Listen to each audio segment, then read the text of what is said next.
Hello guys, આજે છે 5 October 2024. Please like, subscribe and share. Let's start. તો આજે આપણે ટોટલ 8 ટોપિક કવર કરવાના છે. તો હવે સ્ટાર્ટ કરીએ. તો સૌ પ્રથમ ટોપિક છે નાણાકીય નીતિ, જેને આપણે મોનેટરી પોલિસી પણ કહીએ છીએ. હવે કેન્દ્ર સરકારે તાજેતરના તાત્કાલિક અવસરથી નવી નાણાકીય નીતિ સમિતિના સભ્યોની નિમણૂક કરી છે. ઓકે, હવે આપણે મોનેટરી પોલિસીની વાત કરીએ ત્યારે પહેલા આપણે ગવર્મેન્ટની કેટલા પ્રકારની પોલિસી જોવા મળે છે એની વાત કરીએ તો ગવર્મેન્ટની 2 પ્રકારની પોલિસી છે. જે પહેલી કહેવામાં આવે છે ફિસ્કલ પોલિસી, એટલે કે રાજકોષીય નીતિ.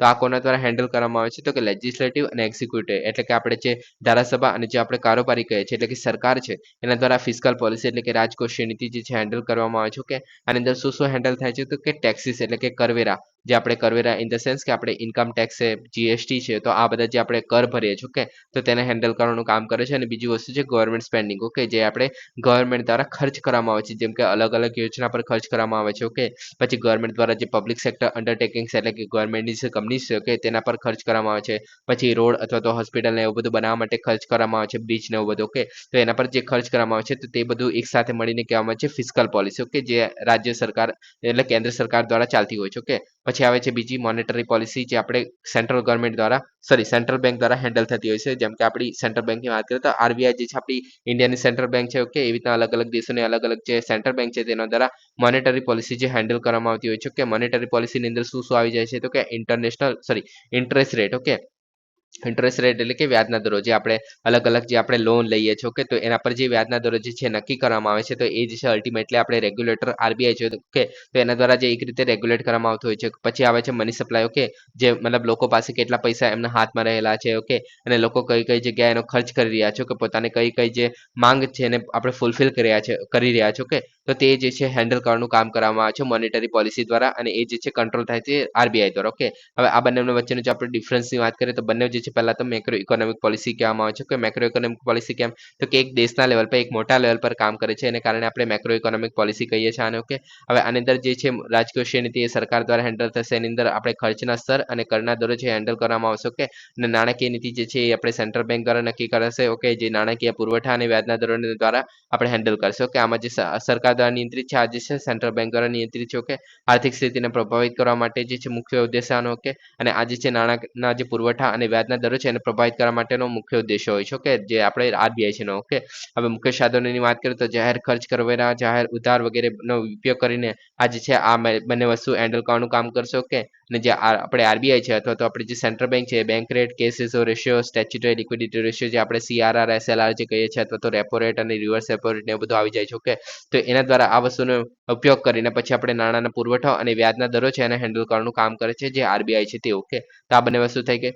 હવે આપણે મોનેટરી પોલિસીની વાત કરીએ તો જેમ આગળ કીધું તેમ કે નાણાકીય નીતિ જે છે અર્થતંત્રમાં નાણાંના પુરવઠાનો વ્યાજનો દર કેટલો છે, ધિરાણની ઉપલબ્ધતા કેવી છે. ઓકે, એના સંચાલન કરવા માટે દેશની કેન્દ્રીય બેંક દ્વારા, જે આપણે અમેરિકાની વાત કરીએ તો ફેડરલ રિઝર્વ બેંક કહે છે, અને ભારતીય રિઝર્વ બેંક જે આપણે ઇન્ડિયાની વાત કરીએ ત્યારે. ઓકે, તો તે બધું હેન્ડલ કરવાનું કામ કરે છે. ઓકે, હેતુની વાત કરીએ તો આ જે છે એક મેક્રો ઇકોનોમિક ધ્યેયોને ફૂલફિલ કરવાનું કામ કરે છે. કેવા આપણે ધ્યેયો તો કે ફૂગાવાને નિયંત્રિત કરવું, પછી આર્થિક વૃદ્ધિને પ્રોત્સાહન આપવું. ઓકે, આપણે બજાર તંત્ર છે એની સ્થિરતા જાળવવી. ઓકે, તો તે બધું કામ કરવામાં આવે છે આરબીઆઈ દ્વારા. ઓકે, ને એ બધું આવે છે મોનેટરી પોલિસીની અંદર. ઓકે, હવે આગળ વાત કરીએ તો નાણાકીય નીતિ એટલે કે મોનેટરી પોલિસીના ઉદ્દેશ્ય શું હોય છે. ઓકે, તો 4 ઉદ્દેશ્ય હોય છે. અને પહેલા તો આર્થિક વિકાસને વેગ આપવો. કેવી રીતે તો કે કેન્દ્રીય બેંકો જે છે એ આર્થિક વિસ્તરણ માટે અનુકૂળ વાતાવરણ બનાવવાનું લક્ષ્ય રાખે છે. અનુકૂળ વાતાવરણ કેવી રીતે તો કે મતલબ અત્યારે જે આપણે અનુકૂળ વાતાવરણમાં રહીએ છીએ એને કારણે આપણે એક રીતે લોન લઈ શકીએ છીએ.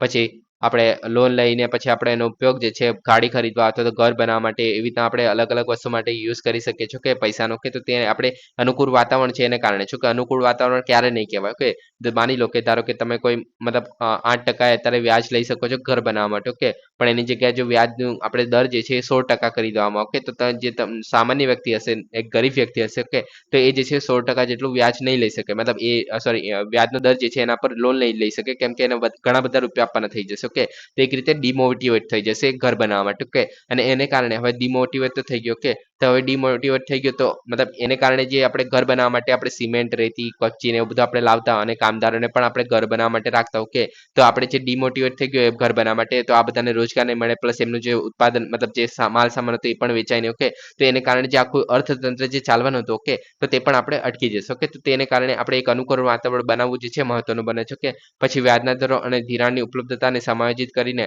તે ઉધાર અને રોકાણને પ્રોત્સાહન કરે છે જેથી આર્થિક પ્રવૃત્તિને ઉત્તેજન કરે. જેવી રીતે આપણે અત્યારે ઉદાહરણ લીધું કે જે 16% વ્યાજનો દર હશે તો એને કારણે આપણે ડિમોટિવેટ થઈ જશે. ઓકે, પણ 8% જે દર હશે તો એ ઘર બનાવવા માટે મતલબ શું કહેવાય એક રીતે મોટિવેટેડ હશે. ઓકે, તેને કારણે જે આપણે કપચી છે, રેતી છે, એવા બધા ઉદ્યોગો ચાલશે. ઓકે, પછી ઘરમાં ફર્નિચર ને એવું બધું કરાવશે. ઓકે, તેને કારણે નવા ઉદ્યોગો જનરેટ થશે. ઓકે, તો એ જે એક રીતે ઉધાર અને રોકાણ જે છે એને પ્રોત્સાહિત કરીને આ વસ્તુ આપણે આર્થિક પ્રવૃત્તિ છે એને ઉત્તેજિત કરશે. કે જેમ કે આપણે અહીંયા ઉદાહરણ લઈએ કે આપણે કોઈ કંપની છે ઓકે, તો પોતાના શેર જે છે બહાર પાડે છે. ઓકે, અને તમારા જેવા અને મારા જેવા સામાન્ય લોકો જે છે આની અંદર પૈસા ઇન્વેસ્ટ કરે છે. ઓકે, તો એ ઇન્વેસ્ટ કરેલા જે પૈસા છે એ કંપની દ્વારા આગળ નવી વસ્તુઓ જનરેટ કરવામાં આવે છે, તો બીજી કોઈ વસ્તુ કરવામાં એનાથી જે પ્રોફિટ જનરેટ થશે. ઓકે, હવે જે પ્રોફિટ જનરેટ થયો છે તે આપણને પણ થોડા ઘણા અંશે મળશે. ઓકે, તેને કારણે જે આર્થિક પ્રવૃત્તિ છે એક રીતે ઉત્તેજિત થાય છે. ઓકે, તો આ બધું હેન્ડલ કરવાનું કામ કરે છે મોનેટરી પોલિસી. ઓકે, આગળ વાત કરીએ ભાવ સ્થિરતા જાળવી, તો કે ફુગાવાને અંકુશમાં રાખવો અને મુખ્ય ઉદ્દેશ્યો કે પહેલા તો આ ફુગાવો નહીં, અહીંયા મોંઘવારી છે એને અંકુશમાં રાખવાનું કામ કરે છે. આગળ આપણે વાત કરશું કે જે ઇન્ફ્લેશન ટાર્ગેટિંગ જે આપણે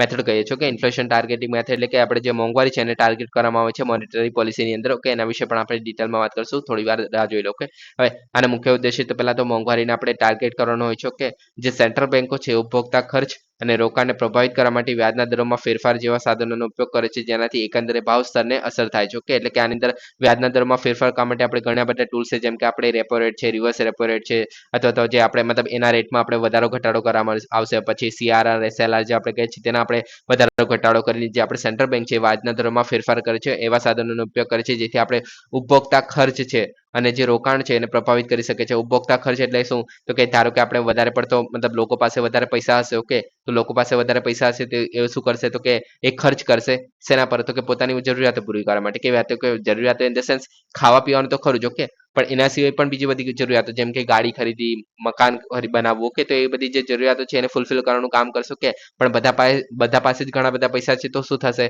કે માર્કેટમાં આપણે શું કહે ડિમાન્ડ તો વધી જશે. ઓકે, કેમ કે કપચી ને એવું બધું બધાને જોઈશે ઘર ને એવું બધું બનાવવા માટે, પણ ડિમાન્ડ તો વધી ગઈ પણ એની સામે જે આપણે ઉત્પાદન છે એટલું વધારે નથી. ઓકે, તેને કારણે જે ભાવમાં વધારો થશે. ઓકે, હવે આ જે ભાવ વધારો થઈ ગયો તો તેને કંટ્રોલ કરવા માટે વ્યાજના દરમાં ફેરફાર કરવામાં આવશે. કે કેવી રીતે, તો કે વ્યાજના દરમાં કેવી રીતના ફેરફાર કરવામાં આવશે કે ધારો કે આપણે CRR જે SLR છે કે તેને આપણે વધારી દઈએ. ઓકે, તો બેંકો પાસે જે CRR અને SLR માં વધારે રૂપિયા રાખવા પડશે. ઓકે, હવે CRR અને SLR માં વધારે રૂપિયા રાખશે. ઓકે, તો બેંકો પાસે પૈસા નહીં હોય લોકોને આપવા માટે. ઓકે, લોકો પાસે પૈસા નહીં ખર્ચ કરવા માટે. ઓકે, તો એ રીતે આપણે જે મોંઘવારી જે હતી ઓકે તેને આપણે કંટ્રોલમાં લાવી શકીએ છીએ. ઓકે, તો આવી રીતે ભાવ સ્થિરતા જાળવવાનું કાર્ય કરે છે. એના વિશે પણ આપણે ડિટેલમાં વાત કરીશું. CRR SLR ની રેપો રેટ ને એવું બધું છે તેના વિશે પણ. ઓકે, હવે રોજગારી પેદા કરવી. હવે આપણને એ વસ્તુ ખબર છે કે આપણે જ્યારે સ્થિર કિંમતો સાથે મજબૂત જો અર્થતંત્ર હોય કે તો રોજગારીની વધુ તકો જે છે એનું સર્જન કરી શકાય છે. ઓકે, નાણાકીય નીતિનું સંચાલન કરીને કેન્દ્રીય બેંકો જે છે રોજગારની વૃદ્ધિમાં પરોક્ષ રીતે ફાળો આપે છે. ઓકે, હવે આપણે ફિલિપ કર્વની જો વાત કરીએ તો ફિલિપ કર્વ અહીંયા મહત્વનો બને છે. કે ફિલિપ કર્વ કોને કહેવામાં આવે છે,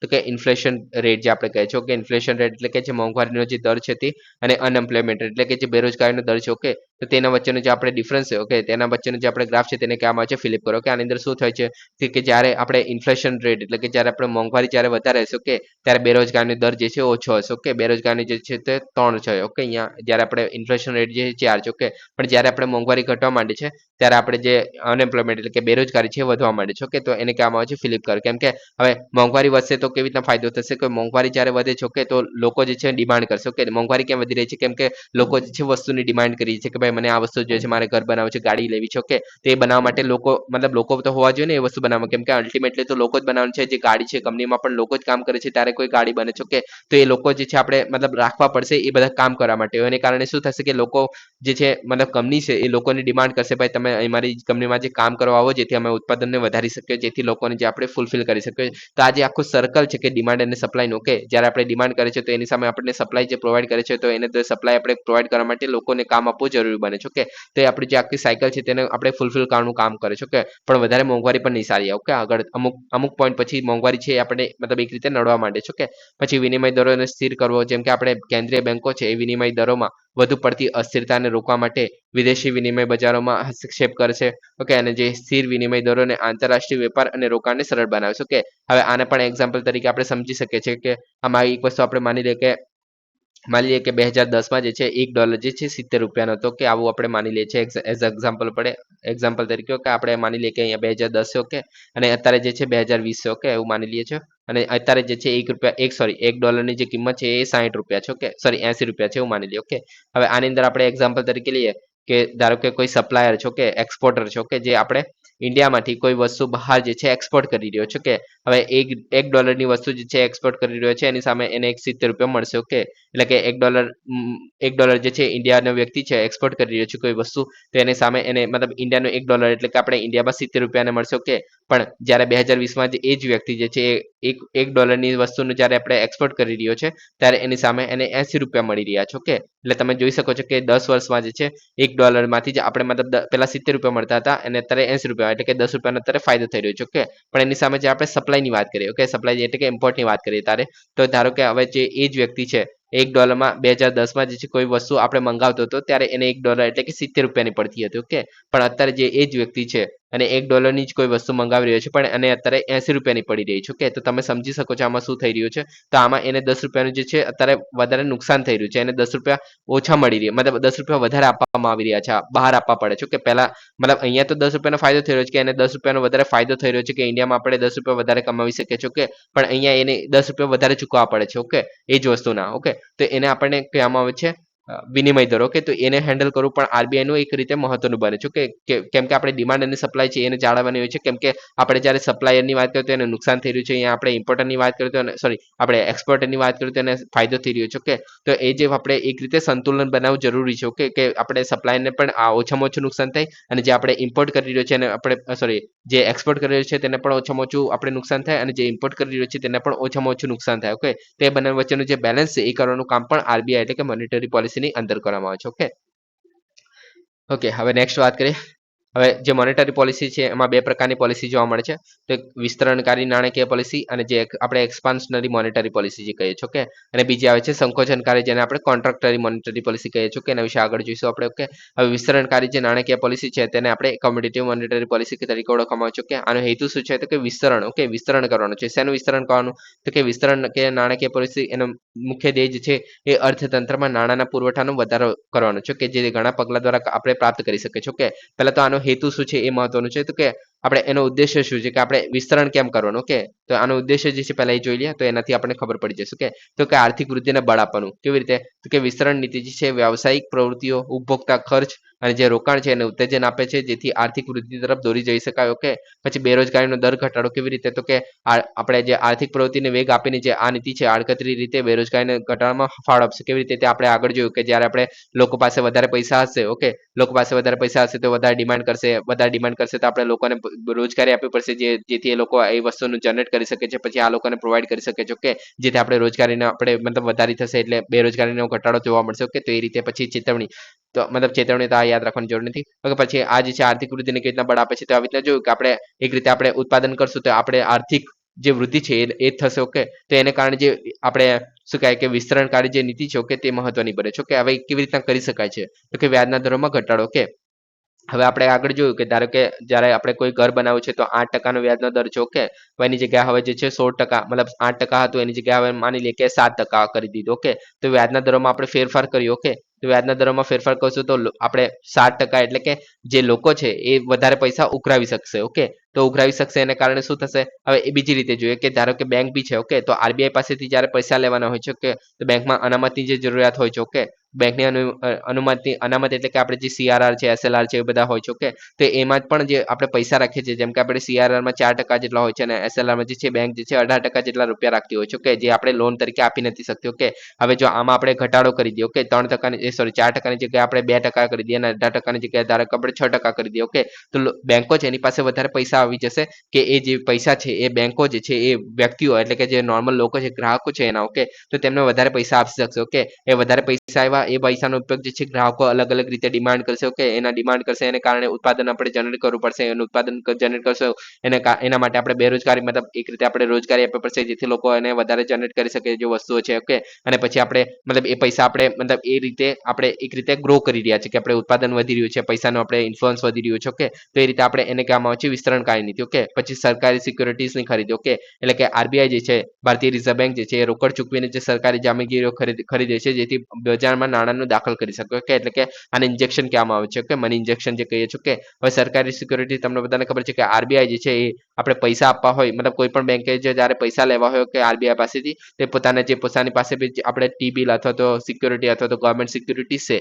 એ આરબીઆઈને વેચશે અને પોતાની મતલબ પૈસા ઉધાર તરીકે લેશે એ સિક્યુરિટી આપણે કોલેટર તરીકે રાખીને ગીરવી રાખીને આરબીઆઈ પાસેથી પૈસા લેવામાં આવશે બેંકો દ્વારા ઓકે અને બેંકો જે આ પૈસા છે પછી ગ્રાહકોને જ આપશે ઓકે ગ્રાહક પછી ઉત્પાદન માટેની માંગ કરશે ઓકે એક વસ્તુ માટે ખર્ચ કરશે ઓકે તો એવી રીતના આપણે જે અનેક રીતે આપણે આર્થિક વૃદ્ધિમાં વધારો થશે ઓકે તો આ જે 3 ઉદ્દેશ્ય છે ઓકે એ ફૂલફિલ કરવા માટે આપણે આગળ કામ કરી રહ્યા છો કે મતલબ આવી રીતે આપણે આ વસ્તુને કરી શકીએ છીએ પણ આમાં એક ચેતવણી એવી છે કે અતિશય વિસ્તરણની જે નીતિ છે એટલે એક્સપાન્શનની જે પોલિસી છે ઓકે તે મોંઘવારી તરફ દોરી જઈ શકે છે ઓકે કેવી રીતે કેમ કે આપણે મતલબ લોકો પાસે પૈસા તો છે જ ઓકે પણ હવે લોકો પાસે પૈસા છે પણ આપણે એક રીતે એક લિમિટ સુધી આપણે મતલબ રિસોર્સિસ આપણી પાસે લિમિટેડ છે okay limited in the sense કે ગાડી જે છે મતલબ ગાડી બનાવવા માટે લોખંડ જોઈએ ઓકે પેટ્રોલ જોઈએ ઓકે તો એ બધું જે જરૂરી છે ઓકે તે બધું લિમિટેડ છે ઓકે તો એને કારણે જે આપણે એક લિમિટ પછી પહોંચી જઈએ ઓકે ત્યારબાદ એ વસ્તુ આપણે પ્રોવાઈડ નથી કરી શકતા ઓકે તો જેની પાસે વધારે પૈસા હશે તે તો મેળવી શકવાનો છે પણ જેની પાસે વધારે પૈસા નથી ઓકે તો એ કેવી રીતના મળવાનો છે ઓકે મતલબ અત્યારે માની લો કે 10 લાખ રૂપિયાની કોઈ ગાડી મળે છે ઓકે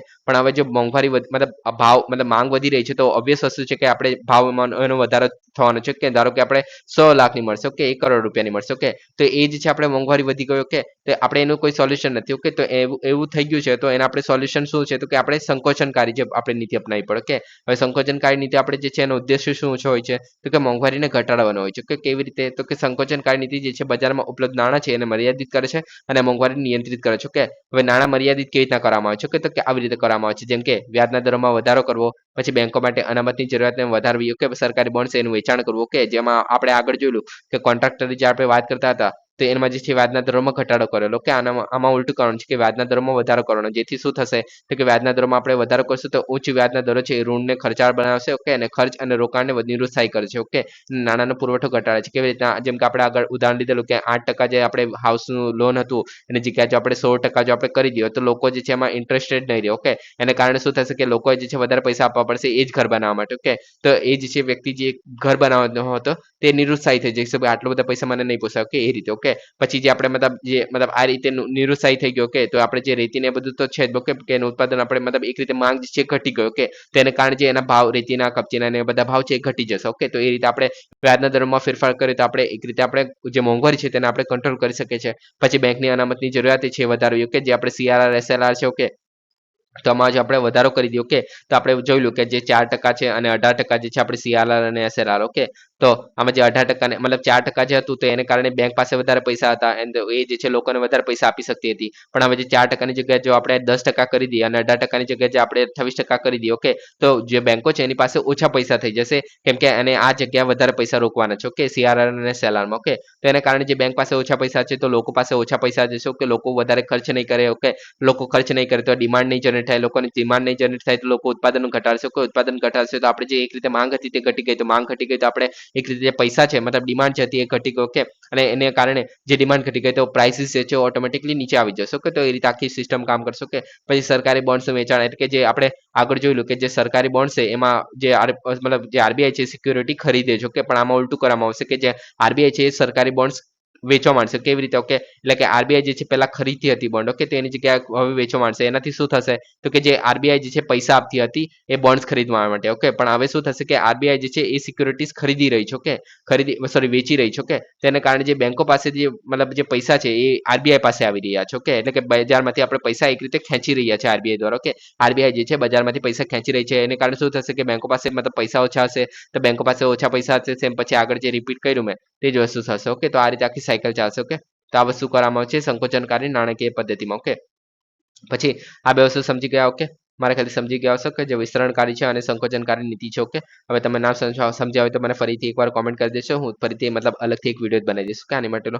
હવે ભારતમાં જે નાણાકીય નીતિ જે મોનેટરી પોલિસી છે એની વાત કરીએ તો ભારતમાં જે 1934 છે એને ભારતીય રિઝર્વ બેંક ઓફ અધિનિયમ જે છે ઓકે તો એના સ્પષ્ટપણે રિઝર્વ બેંક ઓફ ઇન્ડિયાનો જે છે એને દેશ માટે નાણાકીય નીતિ ઘડવાની જવાબદારી સાથે આદેશ આપે છે ઓકે અને ભારતમાં જે નાણાકીય નીતિ ઘડતર પ્રક્રિયામાં વર્ષ 2016માં પરિવર્તન કરવામાં આવેલું કે એટલે કે પહેલા તો મતલબ ભારતીય રિઝર્વ બેંક અધિનિયમ છે 1934 ઓકે તેના દ્વારા આપણે મોનેટરી પોલિસી જે છે બનાવવામાં આવે છે ઓકે હવે 2016 પહેલા શું થતું હતું તો કે આરબીઆઈ ના જે ગવર્નર છે એ આપણે એકલા જવાબદાર હતા જે આપણે ગવર્નરને શું કહેવાય કે આપણે મોનેટરી પોલિસી બનાવવા માટે ઓકે પણ એને જે છે એક ટેકનિકલ ટીમ મતલબ સાથે હતી જે આપણે નિર્ણય આપી મતલબ શું કહેવાય કે એક રીતે મોનેટરી પોલિસી બનાવવા માટે એક ટીમ હતી જે ગવર્નર સાથે ઓકે પણ એ જે ટીમ હોય છે ઓકે તો તેના જે નિર્ણયો લેવામાં આવે છે તેને જે ગવર્નર છે વીટો આપી શકતા હતા ઓકે એટલે કે અલ્ટિમેટલી જે રેગ્યુલેટર છે એટલે મોનેટરી પોલિસી બનાવવા માટે અલ્ટિમેટલી જે આપણે શું કહેવાય કે જવાબદાર વ્યક્તિ જે છે ભારતના જે આરબીઆઈના ગવર્નર છે ઓકે તેને ગણવામાં આવતા હતા ઓકે પણ 2016માં ચેન્જીસ કરવામાં આવે શું ચેન્જીસ કરવામાં આવે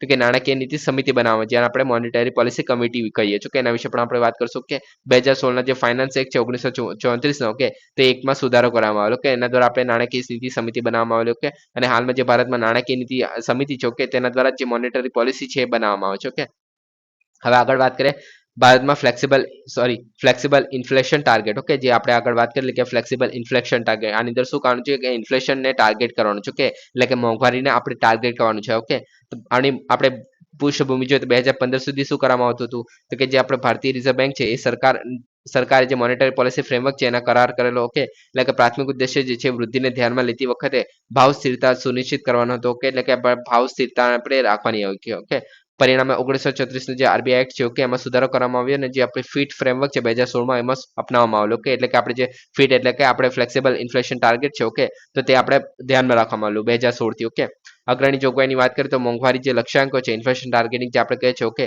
તે જે સરકાર આરબીઆઈ સાથે પરામર્શ કરીને દર 5 વર્ષ માટે એકવાર મોંઘવારી લક્ષ્યાંક જે છે નક્કી કરે છે હવે અત્યારે જે વાત કરીએ 2021-25માં તો મોંઘવારી લક્ષ્યાંક જે છે 4 +-2 છે ઓકે એટલે કે આપણે જે 4 થી 6 વચ્ચેનો જે આપણે મોંઘવારી લક્ષ્યાંક રાખેલો હોય છે કે જેમાં 4 થી નીચે જાય તો આપણે રીતે શું કહેવાય ફુગાવો કહેવામાં આવે છે અને 6 થી વધારે જાય તો આપણે મોંઘવારી કહીએ છીએ ઓકે તો એને જે આપણે 4 થી 6 ની વચ્ચે રાખીએ તો આપણે જે ઇન્ડિયાની જે ઇકોનોમી છે એ સારી રીતે આપણે શું કહેવાય એક રીતે વૃદ્ધિ પામી શકે છે ઓકે હવે મુખ્ય સૂચક તરીકે આની અંદર હેડલાઇન જે આપણે કન્ઝ્યુમર પ્રાઇસ ઇન્ડેક્સ ઇન્ફ્લેશન છે ઓકે તેને આપણે પ્રાથમિક સૂચક તરીકે કન્સિડર કરવામાં આવે છે ઓકે હવે આગળ વાત કરીએ ફિટના ફાયદો કે જે આપણે ઇન્ફ્લેશનને જો આપણે ટાર્ગેટ કરીએ તો ફાયદો શું થાય તો કે પહેલા તો સ્થિરતા ઓકે કેવી રીતે તો ફુગાને નિયંત્રિત કરીને જે આપણે ફિટનો હેતુ છે જેમ કે નાણાકીય નીતિના નિર્ણયમાં સ્થિરતા અનુમાનિતતા અને જે પારદર્શિતા લાવવાનો છે ઓકે પછી જવાબદારી જેમ કે મોંઘવારીના લક્ષ્યાંકો પૂરા ન થાય તો સરકાર જે છે આરબીઆઈને જવાબદાર છે આરબીઆઈ જે છે સરકારને જવાબદાર છે ઓકે તો આ જે છે ઓકે પછી ફીટના ગેરફાયદાની વાત કરીએ તો નીતિની મર્યાદા જેમ કે સ્થિર મોંઘવારીના લક્ષ્યો જ્યારે જરૂર પડે છે ત્યારે વધુ આક્રમક નીતિ વલણ અપનાવવા માટે આરબીઆઈની ક્ષમતાને મર્યાદિત કરે છે એટલે કે ફીટ જે છે ત્યારે મતલબ ધારો કે અત્યારે 4 થી 6 ની વચ્ચે આપણે જે રાખીએ છીએ કે પણ હવે 4 ની જગ્યાએ આપણે 2 થી 18 ની વચ્ચે રાખી દઈએ એટલે કે મોંઘવારી કઈ વધારે પડતી જો વધી ગઈ છે ઓકે તો તેને કંટ્રોલ કરવામાં જે છે આરબીઆઈ એક રીતે મતલબ શું કહે હેન્ડલ ના કરી શકે ઓકે નેક્સ્ટ વાત કરીએ મોનેટરી પોલિસી કમિટી ઓકે તો ઉર્જિત પટેલની આગેવાની હેઠળ આરબીઆઈ દ્વારા નિયુક્ત સમિતિ દ્વારા એમપીસીની સ્થાપના કરવાનો આપણે વિચાર પ્રસ્તાવ મૂકવામાં આવેલો સૌપ્રથમ ઓકે તો આ જે છે ઉર્જિત પટેલ દ્વારા મતલબ આપણે આપવામાં આવેલો કે સુધારેલ જે આરબીઆઈ એક્ટ 1934 ની કલમ 45 ZB છે એની અંદર આપણે એમપીસી કમિટીની જોગવાઈની રૂપરેખા આપવામાં આવી છે ઓકે હવે મુખ્ય જોગવાઈની વાત કરીએ તો એમપીસી જે છે વર્ષમાં ઓછામાં ઓછી 4 વખત પહેલા તો મીટિંગ કરશે ઓકે પછી તેમાં 6 જેટલા સભ્યો હોય છે ઓકે પછી એમપીસીના જે સભ્યો છે એમાં બિન નવીનીકરણીય જે 4 વર્ષની મુદ્દત માટેના જે કાર્યકાળ હોય છે ઓકે કોરમની વાત કરીએ તો મીટિંગ માટે ઓછામાં ઓછા 4 સભ્યોની જરૂર પડે છે એટલે કે જેટલા પણ સભ્યો છે એમાંથી ઓછામાં ઓછા 4 સભ્યો જે છે મીટિંગ માટે હોવા જોઈએ અને ટોટલ જે છે 6 સભ્યો હોય છે આની અંદર ઓકે હવે કાસ્ટિંગ વોટની વાત કરીએ તો ટાઈના કિસ્સામાં એટલે કે જ્યારે ટાઈ થઈ જાય છે તો આરબીઆઈના જે ગવર્નર છે કાસ્ટિંગ વોટ આ પ્રોવાઈડ કરે છે ઓકે જે રીતે આપણે સ્પીકર જે છે લોકસભાના તે પ્રોવાઈડ કરે છે એવી રીતે ઓકે હવે એમપીસીની રચનાની વાત કરીએ તો અધ્યક્ષ આરબીઆઈના ગવર્નર છે ઓકે તે હોય છે ડેપ્યુટી ગવર્નર તરીકે નાણાકીય નીતિ માટે જવાબદાર જે વ્યક્તિ હોય છે ઓકે પછી આરબીઆઈ બોર્ડના નોમિની એટલે કે આરબીઆઈ બોર્ડ દ્વારા જે નામાંકિત એક અધિકારી હોય છે ઓકે હવે કેન્દ્ર સરકારની પણ નિમણૂક કરવામાં છે એમાં 3 વ્યક્તિઓ જોવા મળે છે કે આ 3 જે અધિકારીઓ છે એ આરબીઆઈ થઈ ગયા ઓકે એમપીસી કમિટીમાં ઓકે આરબીઆઈ થઈ ગયા અને 3 જે છે ગવર્નમેન્ટ દ્વારા નક્કી કરવામાં આવે છે જેમાં આ સર્ચ કમ સિલેક્શન કમિટી હોય છે ઓકે એટલે કે આ કમિટી દ્વારા 3 વ્યક્તિઓ જે છે ચૂઝ કરવામાં આવશે કે હવે આ કમિટીમાં કોઈ કોઈ લોકો છે તો કે કેબિનેટના સચિવ છે આર્થિક બાબતોના વિભાગના સચિવ છે અને આરબીઆઈના ગવર્નર છે ઓકે તો આ લોકો જે છે એ 3 નવા જે અલગ વ્યક્તિ છે ઓકે તેને ચૂંટશે અને આ જે છે કેન્દ્ર સરકારને ભલામણ કરશે કે આ 3 વ્યક્તિને તમે આ જે એમપીસી કમિટી છે તેની અંદર નિમણૂક કરો ઓકે તો આ 3 વ્યક્તિ જે છે આની અંદર નિમણૂક કરવામાં આવશે આવી રીતના 3 આના અને 3 આયરા ઓકે તો આ રીતે ટોટલ 6 લોકો જે છે આપણે એમપીસી કમિટી એટલે કે મોનેટરી પોલિસી કમિટીમાં જોવા મળે છે ઓકે આગળ વાત કરીએ નાણાકીય નીતિ એટલે કે મોનેટરી પોલિસીના સાધનો ઓકે હવે સાધનો છે 2 પ્રકારના હોય છે ક્વોન્ટિટેટિવ ટૂલ્સ જેને આપણે ગુણાત્મક સાધનો કહે છે ક્વોન્ટિટેટિવ ટૂલ્સ એટલે કે માત્રાત્મક સાધનો કહે છે અને ક્વોલિટેટિવ ટૂલ્સ એને આપણે ગુણાત્મક સાધનો કહે છે ઓકે હવે આ બંનેનો આપણે ડિફરન્સ જોઈએ તો પહેલા ઓએમઓ છે બેંક રેટ છે સીઆરઆર એસએલઆર એ બધું જે છે એને આપણે માત્રાત્મક સાધનો કહેવામાં આવે છે ઓકે અને જે આપણે ક્વોલિટેટિવ ટૂલ્સ એટલે કે જે આપણે મોરલ સુએશન છે, ડાયરેક્ટ એક્શન છે, ઓકે, તો તેના બદલે આપણે કહેવામાં આવે છે ક્વોલિટેટિવ ટૂલ્સ એટલે કે ગુણાત્મક સાધન. ઓકે, તો પહેલા આપણે ગુણાત્મક સાધનોની વાત કરીએ તો આની અંદર આપણે એક્ઝામ્પલ તરીકે મોકલશું ખાલી કે પસંદગીયુક્ત ધિરાણ નિયંત્રણો, માર્જિન આવશ્યકતા. ઓકે, આના વિશે ડિટેલમાં આપણે વાત કરીએ. હવે માત્રાત્મક ગુણાત્મક સાધનોમાં સૌપ્રથમ છે માર્જિનની આવશ્યકતાઓ. તે માર્જિન લોન માટે ઓફર કરવામાં આવતી જે સિક્યુરિટીઝની કિંમત અને લોન વાસ્તવિક રકમ વચ્ચેની જે તફાવત છે એનો સંદર્ભ આપે છે. ઓકે, એટલે કે ધારો કે તમારે કોઈ ગાડી ખરીદવી હોય, ઓકે, હવે તેમાં તમે મતલબ ગાડી ખરીદવા માટે 10 લાખ રૂપિયાની તમે લોન લો છો. ઓકે, તો તેમાંથી મતલબ પહેલા જે છે એ 50,000 રૂપિયા મતલબ 1 લાખ રૂપિયા જેટલું તમારે ડાઉન પેમેન્ટ ભરવું પડતું હતું. કે પણ હવે જે ગવર્મેન્ટને એવું લાગે છે, ગવર્મેન્ટ તો આરબીઆઈને એવું લાગે છે કે ભાઈ ઓટોમોબાઈલ છે તેને આપણે એક રીતે વધારે પડતું મતલબ લોકો ખરીદી રહ્યા છે. ઓકે, તો એ આપણે ઘટાડવાની જરૂર છે. તો એવું શું કરશે કે ડાઉન પેમેન્ટ છે 5 લાખ રૂપિયા આપો તો બેંક પછી તમને લોન આપશે. ઓકે, તો 5 લાખ રૂપિયા તો બધાની પાસે નથી હોતા. ઓકે, તેને કારણે જે આપણે ખરીદી શકતા હતા ગાડી, ઓકે, તો તે નહીં ખરીદી શકીએ. ઓકે, તો આને કહેવામાં આવે છે જે માર્જિન આવશ્યકતા, જે આપણે ડાઉન પેમેન્ટ જે કહે છે તેને જ આપણે માર્જિન આવશ્યકતા કહેવામાં આવે છે. ઓકે, તો ચોક્કસ ક્ષેત્રમાં જે ધિરાણ પ્રવાહને નિયંત્રિત કરવા માટે આરબીઆઈ તે ક્ષેત્ર માટે ઉચ્ચ માર્જિન નક્કી કરે છે. પરિણામે ગ્રાહક તે ક્ષેત્રમાં ઓછી લોન લે છે. જેવી રીતે આપણે ગાડીની વાત કરીએ કે ઓટોમોબાઈલમાં જો આપણે ઘટાડો કરવો હોય, ઓકે, તે ધિરાણના પ્રવાહને, ઓકે, કે લોકો જે છે વધારે પડતો જ કંઈ આપણે લોન લઈ રહ્યા છે ગાડી ખરીદવા માટે જ. ઓકે, તો તેને આપણે આવી રીતે ઘટાડો કરી શકીએ છીએ. ઓકે,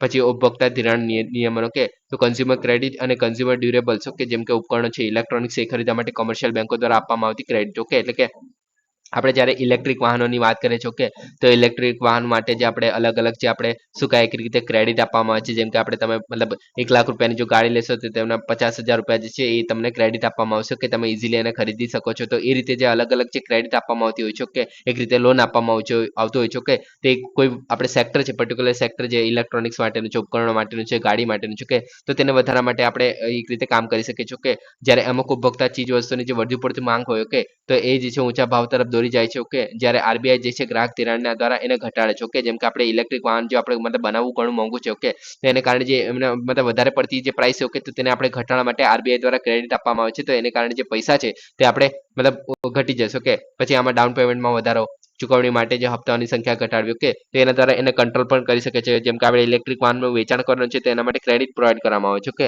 પણ જો એને ઘટાડો કરવો હોય તો એ શું કરશે કે ડાઉન પેમેન્ટમાં વધારો કરી દેશે, જેને કારણે પણ લોકો ઓછી વસ્તુ ખરીદશે. પછી ચૂકવણીના જે હપ્તાઓ છે એ સંખ્યા ઘટાડે. જેમ કે આઈફોનની વાત કરીએ, કે તો જો 18 હપ્તામાં જો કોઈ વસ્તુ મળતી હોય, ઓકે, એની જગ્યાએ આપણે 10 જ કે 5 જ હપ્તા કરી દો, ઓકે, તો લોકો જે આપણે દર મહિને જે ભાર પડતો હતો તે વધી જશે. ઓકે, તેને કારણે જે લોકો ખરીદવાના હતા તે નહીં ખરીદે. ઓકે, તો એ રીતે નેક્સ્ટ વાત કરીએ નૈતિક સુએશન. ઓકે, તો આને કહેવામાં આવે છે સમજાવટ અને વિનંતીનો સમાવેશ. ઓકે, જે આરબીઆઈ છે એને જે ચોક્કસ નાણાંના પુરવઠા સ્તરને જાળવવા માટે સમજાવટ અથવા તો દબાણ દ્વારા નીતિનો ઉપયોગ કરે છે અને બેંકોને પ્રોત્સાહિત કરે છે. કેવી રીતે? તો કે બેંકને કહેશે કે ભાઈ મતલબ કોઈ આરબીઆઈ છે, ઓકે, આરબીઆઈ કીધું કે ભાઈ આપણે જે હાઉસ લોન જે છે 8% વ્યાજે ચાલે છે એની જગ્યાએ આપણે 5% જેટલું કરી દઈએ. ઓકે, પણ જે બેંક છે, ઓકે, તે શું કરે છે કે 8% કીધું છે તો પણ એ જે છે 7% જેટલું જ કરે છે. ઓકે, તો એને કારણે મતલબ આ જે ગેપ જોવા મળે છે 2%નો, ઓકે, તેમાં જે બેંક છે એ ફાયદો તો ઉઠાવી રહી છે કેમ કે મતલબ આરબીઆઈ જે કીધું છે એ પ્રમાણે ચાલતી નથી. ઓકે, તો એ જે ગેપ છે તે આપણે સમજાવટ અથવા દબાણ દ્વારા કરશે. ઓકે, હવે સમજાવટમાં પહેલું આવે છે નૈતિક સુએશન અથવા તો બીજું આવે છે સીધી પ્રક્રિયા. ઓકે,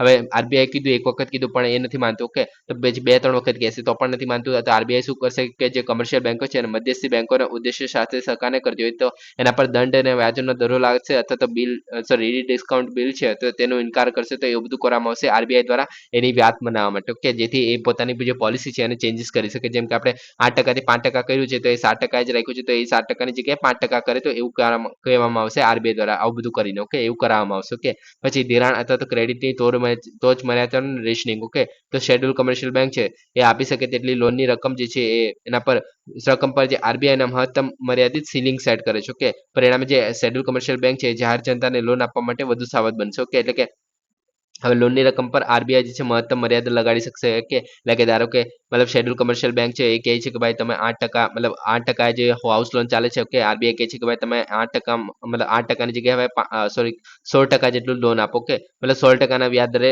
આપણે લોન આપો. કે તો આ જે છે એક રીતે સીલિંગ લગાડી લીધી કે ભાઈ તમે આનાથી વધારે તો લોન નહીં આપી શકો. ઓકે, તો એને કહેવામાં આવે છે આપણે આરબીઆઈ દ્વારા મર્યાદા કરી દીધી. ઓકે, સીલિંગ લગાડી દીધી. ઓકે, તો એને કહેવામાં આવે છે કે આપણે ધિરાણ અથવા તો ક્રેડિટ ટોચની મર્યાદાનું રેશનિંગ. ઓકે, પછી પ્રાધાન્યતા ક્ષેત્ર ધિરાણ જે આપણે પરમ દિવસે જે આપણે વાત કરી હતી પ્રાયોરિટી સેક્ટર લેન્ડિંગ જે આપણે કહીએ છીએ જેમાં આપણે આપણે કૃષિ છે, સૂક્ષ્મ ઉદ્યોગો છે, નાના સાહસો છે, ગરીબો છે, ઓકે વિકલ સેક્શન જેની અંદર આપણે જે રિન્યુએબલ એનર્જીની પણ વાત કરીએ તો એવા બધા અલગ અલગ છે એમાં આપણે 40% થી 75% જે આપણે લોન આપવાની વાત કરવામાં આવે છે આ પર્ટિક્યુલર સેક્ટર, ઓકે તો તેની વાત કરવામાં આવે છે કે આરબીઆઈ ને આરઆરબી છે, રિજનલ રૂરલ બેંક છે, પછી આપણે કોઓપરેટિવ બેંક છે તેના દ્વારા આપણે 75% લોન આપવામાં આવે છે, જ્યારે આપણે કોમર્શિયલ બેંક અને વિદેશી બેંકોની જ્યારે આપણે વાત કરીએ છીએ તો 40% જેટલું લોન આપવામાં આવે છે, ઓકે તો તેની આપણે વાત કરેલી ડિટેલમાં, ઓકે પછી નેક્સ્ટ વાત કરીએ આપણે માત્રાત્મક સાધનોની, ઓકે તો માત્રાત્મક સાધનોમાં શું શું આવે છે તો કે રેપો રેટ આવે છે, રિવર્સ રેપો રેટ આવે છે, કેશ રિઝર્વ રેશિયો છે, સ્ટેચ્યુટરી લિક્વિડિટી રેશિયો છે, ઓકે તે બધું આવે છે, ઓકે એના વિશે આપણે ડિટેલમાં વાત કરીએ. હવે સૌપ્રથમ છે બેંક રેટ અથવા તો ડિસ્કાઉન્ટ રેટ, ઓકે હવે બેંક રેટ છે અથવા ડિસ્કાઉન્ટ રેટ છે તેનો અત્યારે આરબીઆઈ છે એના દ્વારા ઉપયોગ નથી કરવામાં આવતો, આપણે રેપો રેટ અને જે રિવર્સ રેપો રેટ છે તેનો જ ઉપયોગ કરવામાં આવે છે, ઓકે આ બેંક રેટની જ્યારે વાત કરીએ છીએ તો એ જે છે રિઝર્વ બેંક ઓફ ઇન્ડિયા છે એ શેડ્યુલ કમર્શિયલ બેંક પાસેથી જ્યારે એક્સચેન્જ બિલ અથવા તો અન્ય જે કમર્શિયલ પેપર છે ખરીદવા અથવા તો ફરીથી ડિસ્કાઉન્ટ કરવા માટે ઈચ્છે છે તો તેને આપણે બેંક રેટ પર કરે છે, ઓકે હવે જ્યારે આરબીઆઈ જે છે ઉચ્ચ બેંક દર નક્કી કરે છે, ઓકે ત્યારે જે બેંકો છે એ આરબીઆઈ સાથે જે બિલ ડિસ્કાઉન્ટ છે એ કરવામાં અનિશ્ચિતતા અનુભવે છે, એટલે કે તેમને નફો ઓછો થઈ જાય છે, ઓકે તો એને કારણે બજારમાં જે નાણાંનો પુરવઠો છે એને ઘટાડે છે, ઓકે આ કેવી રીતે તો કે માની લો કે આરબીઆઈ છે, ઓકે અને એ જે છે કમર્શિયલ જે પેપર છે એ ખરીદે છે આપણે શેડ્યુલ કમર્શિયલ બેંક પાસેથી, ઓકે તો આમાં શું થશે કે આની અંદર પહેલેથી નક્કી જશે, ઓકે કે ભાઈ આરબીઆઈ જે છે 100 રૂપિયાનું મતલબ 105 રૂપિયાનું આપે છે, મતલબ શું કહે 105 રૂપિયા આપશે જે આપણે શેડ્યુલ કમર્શિયલ બેંક છે એની પાસેથી જે પેપર કમર્શિયલ પેપર અથવા તો જે આપણે ડિસ્કાઉન્ટ શું કહે ડિસ્કાઉન્ટ બિલ છે તે લેવા માટે, ઓકે તો એ બંને વસ્તુ મતલબ ડિસ્કાઉન્ટ કરવા માટે, ઓકે તો આમાં પહેલેથી નક્કી જશે કે ભાઈ જે આપણે 100 રૂપિયાનું જે પેપર છે ઓકે એના પર 105 રૂપિયા આપશે, ઓકે પણ જે આપણે શેડ્યુલ કમર્શિયલ બેંક છે, ઓકે એને કહેવામાં આવશે કે ભાઈ તારે 105 રૂપિયાનું હું અત્યારે ખરીદી લઉં છું, ઓકે પણ તારે ભવિષ્યમાં જે છે એ બિલ લેવા માટે 110 રૂપિયા આપવા પડશે, ઓકે આવું પહેલેથી નક્કી જ હોય છે, ઓકે પણ આની જગ્યાએ શું થશે કે આરબીઆઈ હવે 110 રૂપિયા નહીં લે પણ એ કહેશે કે ભાઈ 110 નહીં મને હવે 120 રૂપિયા જોઈએ છે, ઓકે તો આને જે છે એક રીતે આને કહેવામાં આવે છે બેંક રેટ, ઓકે પણ આ જે છે પહેલેથી ડિસાઇડ હશે કે ભાઈ અમે 120 રૂપિયા લઈશું તો જ તારે લેવા મતલબ પૈસા લેવા હોય તો લઈ શકે છે, ઓકે તો આ જે પૈસાનો મતલબ જે આપણે શું કહે જે પહેલા 110 રૂપિયા હતા કમર્શિયલ પેપરના એની જગ્યાએ હવે 120 રૂપિયા થઈ ગયા છે, તો આને કારણે જે પેલા શું કહે જે શેડ્યુલ કમર્શિયલ બેંક જે છે ઇઝીલી પૈસા લઈ લેતી હતી, ઓકે જે છે આપણે શું કહે કે કમર્શિયલ પેપર જે આપી દેતી હતી હવે નહીં કર્યું, ઓકે એને કારણે એની પાસે જે પૈસા છે એ ઘટી જશે, ઓકે કેમ કે મતલબ જે સિક્યોરિટી છે એ નથી લેવાની, ઓકે મતલબ આપવાની નથી, ઓકે તો જે આપણે શેડ્યુલ કમર્શિયલ બેંક પાસે જે પૈસા ઘટી ગયા તો એને કારણે એની પાસે પૈસા ઓછા છે તો ગ્રાહકોને પૈસા ઓછા આપી શકશે, ઓકે ગ્રાહકોને પૈસા ઓછા આપશે તો ડિમાન્ડ ઓછી મતલબ ઓછી સોરી કહે લોકો પાસે પૈસા ઓછા હશે એને કારણે ડિમાન્ડ નહીં કરે, ઓકે તો એને કારણે જે આપણે આખી સાયકલ જે ચાલતી હશે તેમાં આપણે મંદી આવી જશે, ઓકે જે ભાવ વધારો થઈ ગયો હશે તેને આપણે ઘટાડી શકશું, ઓકે તો તેને આ રીતે આપણે બેંક રેટ જે છે કાર્ય કરે છે, ઓકે હવે આ એક્ઝામ્પલ આપણે વારે ઘડી યુઝ કરવાનું છે આપણે રેપો રેટ અને રિવર્સ રેપો રેટમાં અત્યારે ખબર પડી હશે તો આગળ પણ આપણે સમજી જઈશું, ઓકે તેનું ટેન્શન ના લેતો, ઓકે હવે આગળ અનામત આવશ્યકતા એટલે કે રિઝર્વ રિક્વાયરમેન્ટ તો અનામત જરૂરિયાતો જે લઘુત્તમ અનામતનો સંદર્ભ આપે છે જેમાં દરેક બેંકે તેમની થાપણોનો એક ભાગ તરીકે રાખવો જોઈએ કે જે આપણે એસએલઆર અને સીઆરઆર છે તે આપણે રિઝર્વ રિક્વાયરમેન્ટ કહેવામાં આવે છે, ઓકે હવે આ જે આવશ્યક છે એ બેંકોના નિયમો દ્વારા નિર્ધારિત કરવામાં આવે છે અને અર્થતંત્રમાં એકંદરે નાણાંના પુરવઠાના સંચાલનમાં નિયંત્રણ ભૂમિકા ભજવે છે, ઓકે હવે સીઆરઆર અને એસએલઆરની વાત કરીએ તો તેને જ આપણે રિઝર્વ રિક્વાયરમેન્ટ્સ કહેવામાં આવે છે, ઓકે હવે સીઆરઆર જે છે તો એમાં પહેલા વાત કરીએ તો બેંકોએ આટલી જ થાપણો છે, ઓકે અથવા તો બેલેન્સ એ આરબીઆઈ પાસે રાખવાનું હોય છે અને આ જે છે 1999 જે બેન્કિંગ મંદી છે એના જેવા જે અસાધારણ સંજોગો સિવાય આરબીઆઈ જે છે આ થાપણો પર વ્યાજ નથી ચૂકવતી, આ તમારે યાદ રાખવાનું છે કે આરબીઆઈ છે આના પર થાપણો નથી આપતી, સોરી આ થાપણો પર વ્યાજ નથી આપતી, જે સીઆરઆરમાં જેટલા પણ પૈસા જે આરબીઆઈ પાસે રાખેલા હોય આરબીઆઈ સોરી બેંકો દ્વારા, ઓકે તો તેના પર કોઈ પણ પ્રકારનું વ્યાજ નથી મળતું, ઓકે જો કોઈ સ્પેસિફિક કન્ડિશન ના હોય તો, ઓકે પછી બેંકો જે છે કોઈ પણ નફો અથવા તો વ્યાજ નથી કમાતી, આપણે જોયું તે પ્રમાણે કે સીઆરઆર જે છે સૌપ્રથમ બ્રિટિશ અર્થશાસ્ત્રી જેમ કેનેસ એના દ્વારા સૂચવવામાં આવ્યું હતું કે અને સૌપ્રથમ યુએસ ફેડરલ જે રિઝર્વ બેંક છે, ઓકે જે યુએસએની રિઝર્વ બેંક છે, ઓકે તેના દ્વારા રજૂ કરવામાં આવ્યું હતું અને જે આરબીઆઈ એક્ટ 1934 હેઠળ આને ફરજિયાત પ્રમાણે આપણે લાગુ કરવામાં આવે છે, ઓકે આરબીઆઈની જે સીઆરઆર છે એની કોઈ પણ રકમ નક્કી કરી શકે છે જેમ કે અત્યારે જે છે લઘુત્તમ 4% જેટલી છે પણ એની જગ્યાએ બીજી કોઈ પણ લઘુત્તમ અથવા તો મહત્તમ મર્યાદા નક્કી કરી શકે છે આરબીઆઈ જે છે, ઓકે ઓકે તમામ બેંકો જે છે સીઆરઆર રાખવો પડે છે આરબીઆઈ પાસે, ઓકે જો આરબીઆઈ જે પ્રાદેશિક ગ્રામીણ બેંકો અને જે આપણે સહકારી બેંકો છે એના માટે અલગ પર્સન્ટેજ સ્લેબ જે છે રાખી શકે છે, અત્યારે આપણે શેડ્યુલ કમર્શિયલ બેંક માટે 4 છે, ઓકે તો એની જગ્યાએ જે આપણે સહકારી બેંકો અથવા તો બીજી કોઈ બેંક આપણે શું કહે રિજનલ રૂરલ બેંક છે તો એના માટે અલગ આપણે જે ટકા છે એ રાખી શકે છે, ઓકે એ રીતે પછી આગળ વાત કરીએ વૈધાનિક પ્રવાહિત ગુણોત્તર એટલે કે જે આપણે સ્ટેચ્યુટરી લિક્વિડિટી રેશિયો, ઓકે તો આ જે છે એ બેંકો જે છે પોતાના પૈસા એ રોકડ સોનું government security T bill state development loan bonds અને આરબીઆઈ દ્વારા સૂચિત અન્ય કોઈ સિક્યોરિટી હોય તેની અંદર ઇન્વેસ્ટમેન્ટ કરવામાં આવશે જે બેંક છે એના દ્વારા. ઓકે, તો એના જેવી લિક્વિડ એસેટ છે તેમાં આટલી થાપણો રાખવામાં આવે છે. ઓકે, હવે આની અંદર મતલબ આવી રીતના અલગ અલગ વસ્તુમાં રાખવામાં આવે છે, એને કારણે જે કેટલાક લાભો થઈ શકે છે જે આપણે બેંક છે તેને. ઓકે, કેમ કે આપણે ગવર્મેન્ટ સિક્યોરિટી છે એ જ્યારે વેચશે તો એની સામે એને પૈસા મળવાના છે. ઓકે, જે અત્યારે ધારો કે 100 રૂપિયાની મતલબ ખરીદી હોય, ઓકે, તો તેને ભવિષ્યમાં 105 રૂપિયા મળી શકે છે. ઓકે, તો આમાં એક રીતે ફાયદો થઈ શકે છે. ઓકે, પછી બેન્કિંગ રેગ્યુલેશન એક્ટ 1949 હેઠળ આ જે છે ફરજિયાત છે. ઓકે, તો આ તમે યાદ રાખવાનું છે કે આજે આપણે જ્યારે સીઆરઆર ની વાત કરીએ તો એ આરબીઆઈ એક્ટ 1934 હેઠળ છે, અને જ્યારે આપણે એસએલઆર ની વાત કરીએ તો બેન્કિંગ રેગ્યુલેશન એક્ટ 1949 હેઠળ છે. ઓકે, હાલમાં એનડીટીએલ ના 18% જેટલે આપણે એટલે કે 18% જેટલી જોવા મળે છે. અને કાયદેસર રીતે જે એસએલઆર છે એ 40% થી વધારે નહીં હોઈ શકે. તો તમારે યાદ રાખવાનું છે કે એસએલઆર જે છે 40% થી વધારે નહીં હોઈ શકે, જ્યારે સીઆરઆર ની વાત કરીએ તો એ ગમે તેટલી હોઈ શકે છે. ઓકે, તમામ બેંકો જે છે એસએલઆર રાખવો પડે છે. ઓકે, આ બધાને ખબર છે. સીઆરઆર પણ રાખવો જરૂરી છે. ઓકે, જો કે આરબીઆઈ બેંક જે છે પ્રાદેશિક બેંકો અને સહકારી બેંકો માટે અલગ જે છે આપણે સ્લેબ નક્કી કરી શકીએ, જેવી રીતે આગળ જોયું તે રીતે. ઓકે, અહીંયા જે જોયું તે રીતે સીઆરમાં જે છે તેવું જ. ઓકે, હવે નેક્સ્ટ વાત કરીએ લિક્વિડિટી એડજસ્ટમેન્ટ ફેસિલિટી. ઓકે, તો એલએફ જે છે એમાં આપણે રેપો રેટ અને રિવર્સ રેપો રેટ જે છે એ બે વસ્તુ આવે છે જેને આપણે લિક્વિડિટી એડજસ્ટમેન્ટ ફેસિલિટી તરીકે ઓળખવામાં આવે છે. ઓકે, તો જે લિક્વિડિટી એડજસ્ટમેન્ટ ફેસિલિટી જે છે બેંકોને રિપર્ચેસ એગ્રીમેન્ટ, રેપો અને જે આરબીઆઈ પાસેથી નાણાં ઉછીલા લેવા અથવા તો રિવર્સ રેપો એગ્રીમેન્ટ દ્વારા આરબીઆઈને લોન આપવા માટે મંજૂરી આપે છે. તેનો ઉદ્દેશ્ય તરલતામાં રોજબરોજની જે અસંગતતા છે એને સમાયોજિત કરવા માટે બેંકોને મદદ કરવાનો છે. ઓકે, તેની અંદર બે સાધનોનો સમાવેશ થાય છે, રેપો રેટ અને રિવર્સ રેપો રેટ. ઓકે, હવે બધાને ખબર છે રેપો રેટમાં શું થાય છે, તો કે જ્યારે રેપો રેટ જે છે વ્યાજ દર છે જેના પર જે આરબીઆઈ છે અનુસૂચિત વાણિજ્ય બેંક એટલે શેડ્યુલ કમર્શિયલ બેંકને માન્ય સિક્યુરિટી સામે ટૂંકા ગાળાની લોન આપે છે. ઓકે, તો આની અંદર શું થશે કે આરબીઆઈ જે છે એ શેડ્યુલ કમર્શિયલ બેંક પાસેથી જે કમર્શિયલ પેપર અથવા તો જે બોન્ડ છે, ઓકે, એ ખરીદશે. ઓકે, ગવર્મેન્ટ સિક્યુરિટીઝ જે એ ખરીદશે અને એની સામે જે આરબીઆઈ છે એને લોન આપે છે. ઓકે, તો તેને આપણે રેપો રેટ કહીએ છીએ. કે આટલું બધાને ખબર છે. ઓકે, તો હવે જ્યારે આરબીઆઈ જે છે લિક્વિડિટી કડક કરવા માંગે છે, ઓકે, એટલે કે જે રેપો રેટમાં વધારો કરવામાં આવશે. ઓકે, તો એટલે કે લિક્વિડિટી કડક એટલે જે આપણે કોન્ટ્રાક્શનની જે સંકુચિત જે પોલિસી હતી તે કરવા માંગે છે, ત્યારે આપણે આરબીઆઈ છે શું કરશે કે રેપો રેટમાં વધારો કરશે. ઓકે, તો રેપો રેટમાં વધારો કરવાથી શું થશે કે આરબીઆઈ જે છે પહેલા ધારો કે અહીંયા કમર્શિયલ પેપર લેતી હતી, કોઈ કમર્શિયલ પેપર લે છે તો એના પર ધારો કે 105 રૂપિયાનું જો કોઈ કમર્શિયલ પેપર જે છે મતલબ આપતું હતું, તો મતલબ આમાં શું થશે કે આરબીઆઈ ધારો કે 100 રૂપિયા આપે છે જે શેડ્યુલ કમર્શિયલ બેંક છે તેનો. ઓકે, કોઈ આપણે ગવર્મેન્ટ સિક્યુરિટી તે ખરીદવા પર. ઓકે, પણ જ્યારે ભવિષ્યમાં જે આપણે શેડ્યુલ કમર્શિયલ બેંક છે, ઓકે, તો એ જે છે પાછા આપણે કમર્શિયલ પેપર જે છે એટલે કે ગવર્મેન્ટ સિક્યુરિટી જે છે પાછી ખરીદશે તો એની પાસે 105 રૂપિયા લેશે. ઓકે, જે આરબીઆઈ છે તે. ઓકે, તો આ રીતે છે. ઓકે, પણ હવે એવું કહી દે કે ભાઈ હવે 105 રૂપિયાની નહીં પણ 110 રૂપિયાની આપણે મતલબ કમર્શિયલ પેપર તમારે જો લેવું હોય તો લઈ શકો છો. તો આ જે છે આપણે એક રીતે જે રેપો રેટ છે એમાં વધારો થઈ ગયો એવું દર્શાવે છે. ઓકે, તો એને કારણે શું થશે કે એક રીતે ડિમોટિવેટ થઈ જશે જે આપણે શેડ્યુલ કમર્શિયલ બેંક છે. ઓકે, જેવી રીતના આપણે એસબીઆઈ છે. ઓકે, તો ડિમોટિવેટ થઈ જશે કે ભાઈ વધારે પડતા છે. ઓકે, તો આપણે એ વસ્તુ નથી ખરીદવી. ઓકે, જે ગવર્મેન્ટ સિક્યુરિટી છે એ નથી ખરીદવી. ઓકે,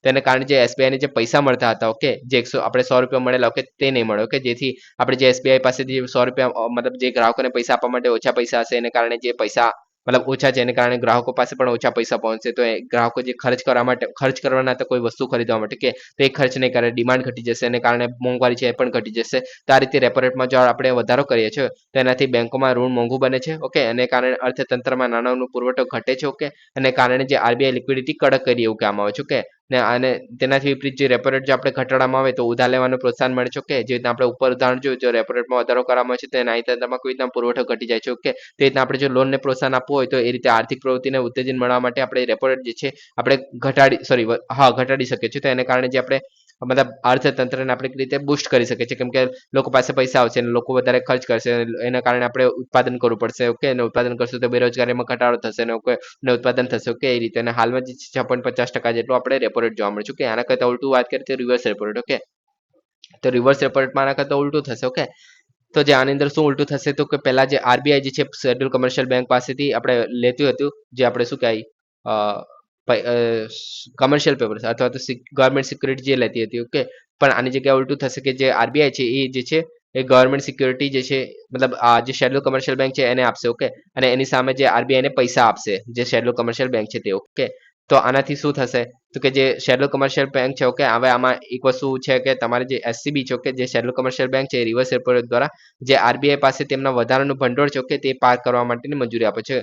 ને તે ટૂંકા ગાળાની વ્યવસ્થા છે જ્યાં એસસીબી જે છે આરબીઆઈને ધિરાણ આપે છે. ઓકે, હવે આની અંદર જે કમર્શિયલ બેંક છે એ મતલબ વધારે પડતા પૈસા હોય એની પાસે તે આરબીઆઈમાં સ્ટોર કરવા માંગે છે. ઓકે, મતલબ કે હવે આપણે એક સિનારીઓ લઈએ ત્યારે આપણે કોરોના ટાઈમની વાત કરીએ તો કોરોના ટાઈમે શું હતું કે લોકો પાસે મતલબ એક રીતે કામ પણ નહોતું પ્લસ એમની પાસે ટાઈમ તો હતો પણ બહાર નીકળી નતા શકતા એટલે કારણે કોઈ પણ પ્રકારની ઇકોનોમિક એક્ટિવિટી નથી થતી કોઈ પણ લોકો વધારે વસ્તુ નહીં ખરીદે ઓકે તો એને કારણે જે બેંકો તો ચલાવી હતી ઓકે તો બેંકો ચલાવવા માટે શું કરેલું કે જે બેંકોએ જે છે એ લોન તો મતલબ લોન તો આપી નહીં શકે કેમ કે લોકો લોન લેતા નતા તો એની જગ્યાએ શું કરેલું કે જે શેડ્યુલ કમર્શિયલ બેંક છે એમને જે છે આરબીઆઈમાં પૈસા નાખી દીધેલા ઓકે આરબીઆઈમાં પૈસા નાખેલા તો થોડું ઘણો તો ફાયદો થાય કેમ કે પહેલા 8% જે વ્યાજ દર આપતો મતલબ 8% જે લોન આપતા હતા એની જગ્યાએ હવે 3% મળશે ઓકે પણ સંપૂર્ણપણે નુકસાન તો નહીં થાય ને તો આરબીઆઈમાં 3%ના દરે જે છે આરબીઆઈમાં નાખી દીધેલા લોકોએ પૈસા ઓકે તો હવે જે આરબીઆઈ છે એમને મતલબ એ કરવા માટે હવે મતલબ શું કહે કે બેંકોને વધારે ઉત્સાહ રહેવા માટે અથવા તો એક રીતે બળજબરી પૂર્વક જે લોન આપવા માટે શું કરેલું કે જે આપણે 3% જેટલો જે લોન આપણે રેપો રેટ હતો એની જગ્યાએ શું કરેલું કે એમને 5% સોરી 3% નહીં આપણે 2% અથવા તો 1% જેટલો ઘટાડી દીધેલો એને કારણે શું થયું તો કે જે એક રીતે જે પૈસા મળતા હતા આરબીઆઈને ઓકે જે સોરી આરબીઆઈને નહીં શેડ્યુલ કમર્શિયલ બેંકને તે પણ આપણે ઘટી જશે ઓકે તેને કારણે જે છે એ લોકો વધારે ટ્રાય કરશે કે ભાઈ લોકો લોન લે અને આપણે આરબીઆઈમાં પૈસા નહીં નાખવા પડે ઓકે તો એ રીતે આપણે કામ કરવામાં આવેલું કોરોનાના ટાઈમ ઓકે તો આ જ વસ્તુ છે આની અંદર રેપો રેટમાં કે જે એ આપણે શું કહેવાય જે આરબીઆઈ છે ઓકે તે પોતાના પૈસા સોરી આ જે શેડ્યુલ કમર્શિયલ બેંક જે છે એ પોતાના પૈસા જે છે આરબીઆઈમાં નાખશે અને એની સામે જે આરબીઆઈ છે આપણે કમર્શિયલ પેપર જે અથવા તો ગવર્મેન્ટ સિક્યુરિટી છે એ આપણે બેંકોને આપશે ઓકે તો તેની જે આપણે લેવડ દેવડ થાય છે તેનો જે રેટ નક્કી કરવામાં આવે છે તો તેને આપણે રિવર્સ રેપો રેટ કહે છે ઓકે આ થઈ ગયું બેસ્ટ ઉદાહરણ ઓકે હવે નીચો રિવર્સ રેપ જે છે બેંકોને વધુ ધિરાણ આપવા માટે પ્રોત્સાહિત કરે છે અને નાણાંનો પુરવઠો વધે છે અને રિવર્સ રેપો રેટ જે છે અત્યારે 3.35% છે અને આ વસ્તુ યાદ રાખવી કે જે આપણે શું કહે રેપો રેટ જે છે હંમેશા રિવર્સ રેપો રેટ કરતા વધારે જોશો ઓકે તમે સમજી શકો છો કેમ ઓકે હવે આગળ વાત કરીએ માર્જિનલ સ્ટેન્ડિંગ ફેસિલિટી ઓકે તો આની અંદર શું થાય છે તો પહેલા જોઈએ કે નરસિંહા સમિતિ જે છે એની ભલામણના આધારે 2011માં આ રજૂ કરવામાં આવેલું આની અંદર શું છે તો કે એમએસએફ એટલે માર્જિનલ સ્ટેન્ડિંગ ફેસિલિટી આરબીઆઈમાં ચાલુ ખાતા ધરાવતા જે એસસીબી છે શેડ્યુલ કમર્શિયલ બેંક છે ઓકે તેને રાતોરાત ટૂંકા ગાળાની જે લોન છે એ મેળવવા માટે મંજૂરી આપે છે એટલે કે આની અંદર શું છે કે એક રીતે રેપો રેટ જ છે પણ આને કહેવામાં આવે છે માર્જિનલ સ્ટેન્ડિંગ ફેસિલિટી ઓકે આની અંદર શું થાય છે કે જે આપણે શેડ્યુલ કમર્શિયલ બેંક છે એ ટૂંકા ગાળાની લોન મેળવવા માટે જે આપણે કોઈ પણ પ્રકારનું આપણે કોલેટ્રલ નથી રાખતી ઓકે એટલે કે સિક્યુરિટી સામે કોલેટ્રલ આપણે ઉધાર તરીકે લઈ શકાય છે પણ સરકારની જે આપણે સિક્યુરિટીઝ છે ઓકે એટલે કે આની અંદર શું થાય છે કે જે આપણે આરબીઆઈ સોરી આપણે શેડ્યુલ કમર્શિયલ બેંક છે ધારો કે એસબીઆઈ છે ઓકે તો એને જે આપણે સીઆરઆર અથવા તો એસએલઆર જે કહે છે કે તો એસએલઆરમાં જે આપણે સિક્યુરિટીઝ પડી હોય છે કે જે 18% આપણે રાખવાની હોય છે કોઈ પણ કંપની દ્વારા ઓકે તો એસએલઆરમાં જે સિક્યુરિટી પડી છે તેનો ઉપયોગ કરીને એ જે છે આરબીઆઈને વેચી દેશે અને એની સામે આરબીઆઈ જે છે એને અમુક ટાઈમ મતલબ કે ટૂંકા ગાળા માટે જે પૈસા પ્રોવાઈડ કરે છે ઓકે આ એસએલઆર કોટાની જે આપણે ગવર્મેન્ટ સિક્યુરિટીઝ છે તેના આધારે ઓકે તો તેને આપણે માર્જિનલ સ્ટેન્ડિંગ ફેસિલિટી કહેવામાં આવે છે ઓકે હવે આ યાદ રાખવું કે એસસીબી છે તેમની નેટ ડિમાન્ડ ટાઈમ લેબિલિટીઝના 1% સુધી સરકારી સિક્યુરિટી સામે કોલેટર તરીકે ઉધાર લઈ શકે છે આમાં જે એસએલઆર સોરી એનડીટીએલના જે 1% છે એની સામેની વાત કરવામાં આવે છે ઓકે અને એમએસએફ જે છે દંડ દર તરીકે કામ કરે છે અને રેપો રેટ જે છે એમાં 25% બેઝિસ પોઈન્ટ જેટલો વધારે હોય છે ઓકે એટલે કે જે આપણે રેપો રેટ જે છે અત્યારે કેટલો જોવા મળે છે તો કે આપણે આગળ જોયું કે રેપો રેટ જે છે અત્યારે 6.50 છે ઓકે તો જે આપણે માર્જિનલ સ્ટેન્ડિંગ ફેસિલિટીઝ જે છે ઓકે એ 6.75 જેટલી આવશે ઓકે 25 બેઝિસ પોઈન્ટ જેટલા વધારે છે એની અંદર ઓકે તો એને કહેવામાં આવે છે આપણે માર્જિનલ સ્ટેન્ડિંગ ફેસિલિટી ઓકે ને આની અંદર એલએફ જે મર્યાદિતથી વધુ કટોકટી ઉધાર માટે ઓકે મતલબ એક રીતે કોઈ કટોકટી ઉદ્ભવી ઓકે તો તારે આજે છે એક રીતે હું કહેવાય ફેસિલિટી માટેનું કામ કરે છે તેને કહેવામાં છે માર્જિનલ સ્ટેન્ડિંગ ફેસિલિટી આની અંદર રેપો રેટ કરતા 0.25 જેટલા વધારે હોય છે અને આની અંદર જે આપણે એસએલઆર કોટા આરબીઆઈની જે આપણે સોરી કોઈ પણ કમર્શિયલ બેંક છે એની આપણે એસએલઆર કોટાની જે આપણે સિક્યુરિટી છે ગવર્મેન્ટ સિક્યુરિટી છે તેનો યુઝ કરીને આપણે જે લોન લેવામાં આવે છે આરબીઆઈ પાસેથી તો તેને કહેવામાં આવે છે માર્જિનલ સ્ટેન્ડિંગ ફેસિલિટી આથી એકદમ શોર્ટમાં ઓકે પછી આવે છે સ્ટેન્ડિંગ ડિપોઝિટ ફેસિલિટી આની અંદર શું છે તો કે એસડીએફ જે છે એ કટોકટી તરલતા શોષણ પદ્ધતિ છે એ તરીકે કામ કરે છે અને કોલેટરલની જે આવશ્યકતા છે એ ધરાવતા અન્ય જે સાધનો છે એનાથી વિપરીત એસડીએફ જે છે આરબીઆઈને કોઈ પણ કોલેટરલ વિના વ્યાપારી બેંકો પાસેથી વધારે જે તરલતા છે શોધવાની મંજૂરી આપે છે ઓકે આવી રીતના આપણે જોયું કે આની અંદર કેવી રીતના કે કોલેટરલ લેવામાં આવે છે જે આપણે શું કહેવાય આરબીઆઈ છે એના દ્વારા ઓકે પણ આની અંદર જે આપણે શું કહેવાય સ્ટેન્ડિંગ ડિપોઝિટ ફેસિલિટી છે એની અંદર શું કરવામાં આવશે કે કોઈ પણ પ્રકારની આપણે આજે છે એક રીતે રિવર્સ રેપો રેટ કહી શકાય ઓકે રિવર્સ રેપો રેટમાં શું કરવામાં આવતું કે આરબીઆઈ જે છે આપણે શું કહેવાય આરબીઆઈ જે છે એ કોઈ કમર્શિયલ સોરી ગવર્મેન્ટ સિક્યુરિટીઝ જે છે એસબીઆઈ પાસેથી અથવા તો જે કમર્શિયલ બેંક છે ઓકે બીજી તેની પાસેથી કમર્શિયલ પેપર તરીકે લેશે અને એની સામે એને 100 રૂપિયા અથવા તો બીજા કોઈ પૈસા સોરી આમાં શું થશે કે આપણે જે વધારે પડતા રિવર્સ રેપોરેટમાં શું થતું કે એસબીઆઈ પાસેથી અમુક પૈસા લેશે અને એની સામે જે છે સિક્યોરિટી આરબીઆઈ જે છે આપણે શેડ્યુલ કમર્શિયલ બેંક અથવા તો એસબીઆઈને આપશે. ઓકે, તો આવું થતું હતું આપણે રિવર્સ રેપોરેટમાં. પણ આની અંદર શું થશે કે આજે આપણે અહીંયા જે આપણે ગવર્મેન્ટ સિક્યોરિટી જે ટ્રાન્સફર કરવામાં આવતી હતી આરબીઆઈ પાસેથી એસબીઆઈને, ઓકે, તે નહીં કરવામાં આવે. ઓકે, ડાયરેક્ટલી જે એસબીઆઈ છે ડાયરેક્ટલી પૈસા પ્રોવાઈડ કરશે આરબીઆઈને. ઓકે, એટલે કે કોઈ પણ પ્રકારની જે કોલેટરલ છે, કોલેટરલ એટલે કે કોઈ પણ પ્રકારની આપણે ગીરવી રાખવાની જે વસ્તુ છે, ઓકે, તે નહીં કરવામાં આવે. ઓકે, તો તેના વગર આપણે જે તરલતા શોષવાની જે પ્રક્રિયા છે, ઓકે, તો તેને આપણે સ્ટેન્ડિંગ ડિપોઝિટ ફેસિલિટી કહેવામાં આવે છે. ઓકે, હવે જે એચડીએફ છે 3.75 ના વ્યાજ તરીકે કાર્ય કરે છે. ઓકે, અને રેપો રેટ કરતા 25 બેઝિસ પોઈન્ટ કરતા નીચા હોય છે. ઓકે, એટલે કે આની અંદર આપણે શું જોયેલું તો કે આમાં જે 6.25 જેટલું છે. ઓકે, પણ રિવર્સ રેપો રેટ જે 3.35 જોવા મળે છે એના કરતા ઓછું વધારે જોવા મળશે. ઓકે, 3.75 જોવા મળશે. કે આમાં એક રીતે આપણે કોલેટરલ નથી લેતા એને કારણે. ઓકે, મતલબ એક રીતે શું કહે કે ફાયદો કરવા માટે. ઓકે, તો શરૂઆતમાં રાતોરાત થાપણો પર લાગુ થાય છે અને પરંતુ તે જરૂરિયાત મુજબ લાંબા સમય સુધી પણ સુગમતા જાળવી રાખે છે. ઓકે, નાણાકીય નીતિમાં ભૂમિકા જોઈએ તો કોલેટરલ અવરોધોને દૂર કરીને પછી એચડીએફ નાણાકીય નીતિ માટે આરબીઆઈના સંચાલનના માળખાને મજબૂત બનાવે છે અને લિક્વિડિટી એડજસ્ટમેન્ટ ફેસિલિટી છે એના કોરિડોર ફોનને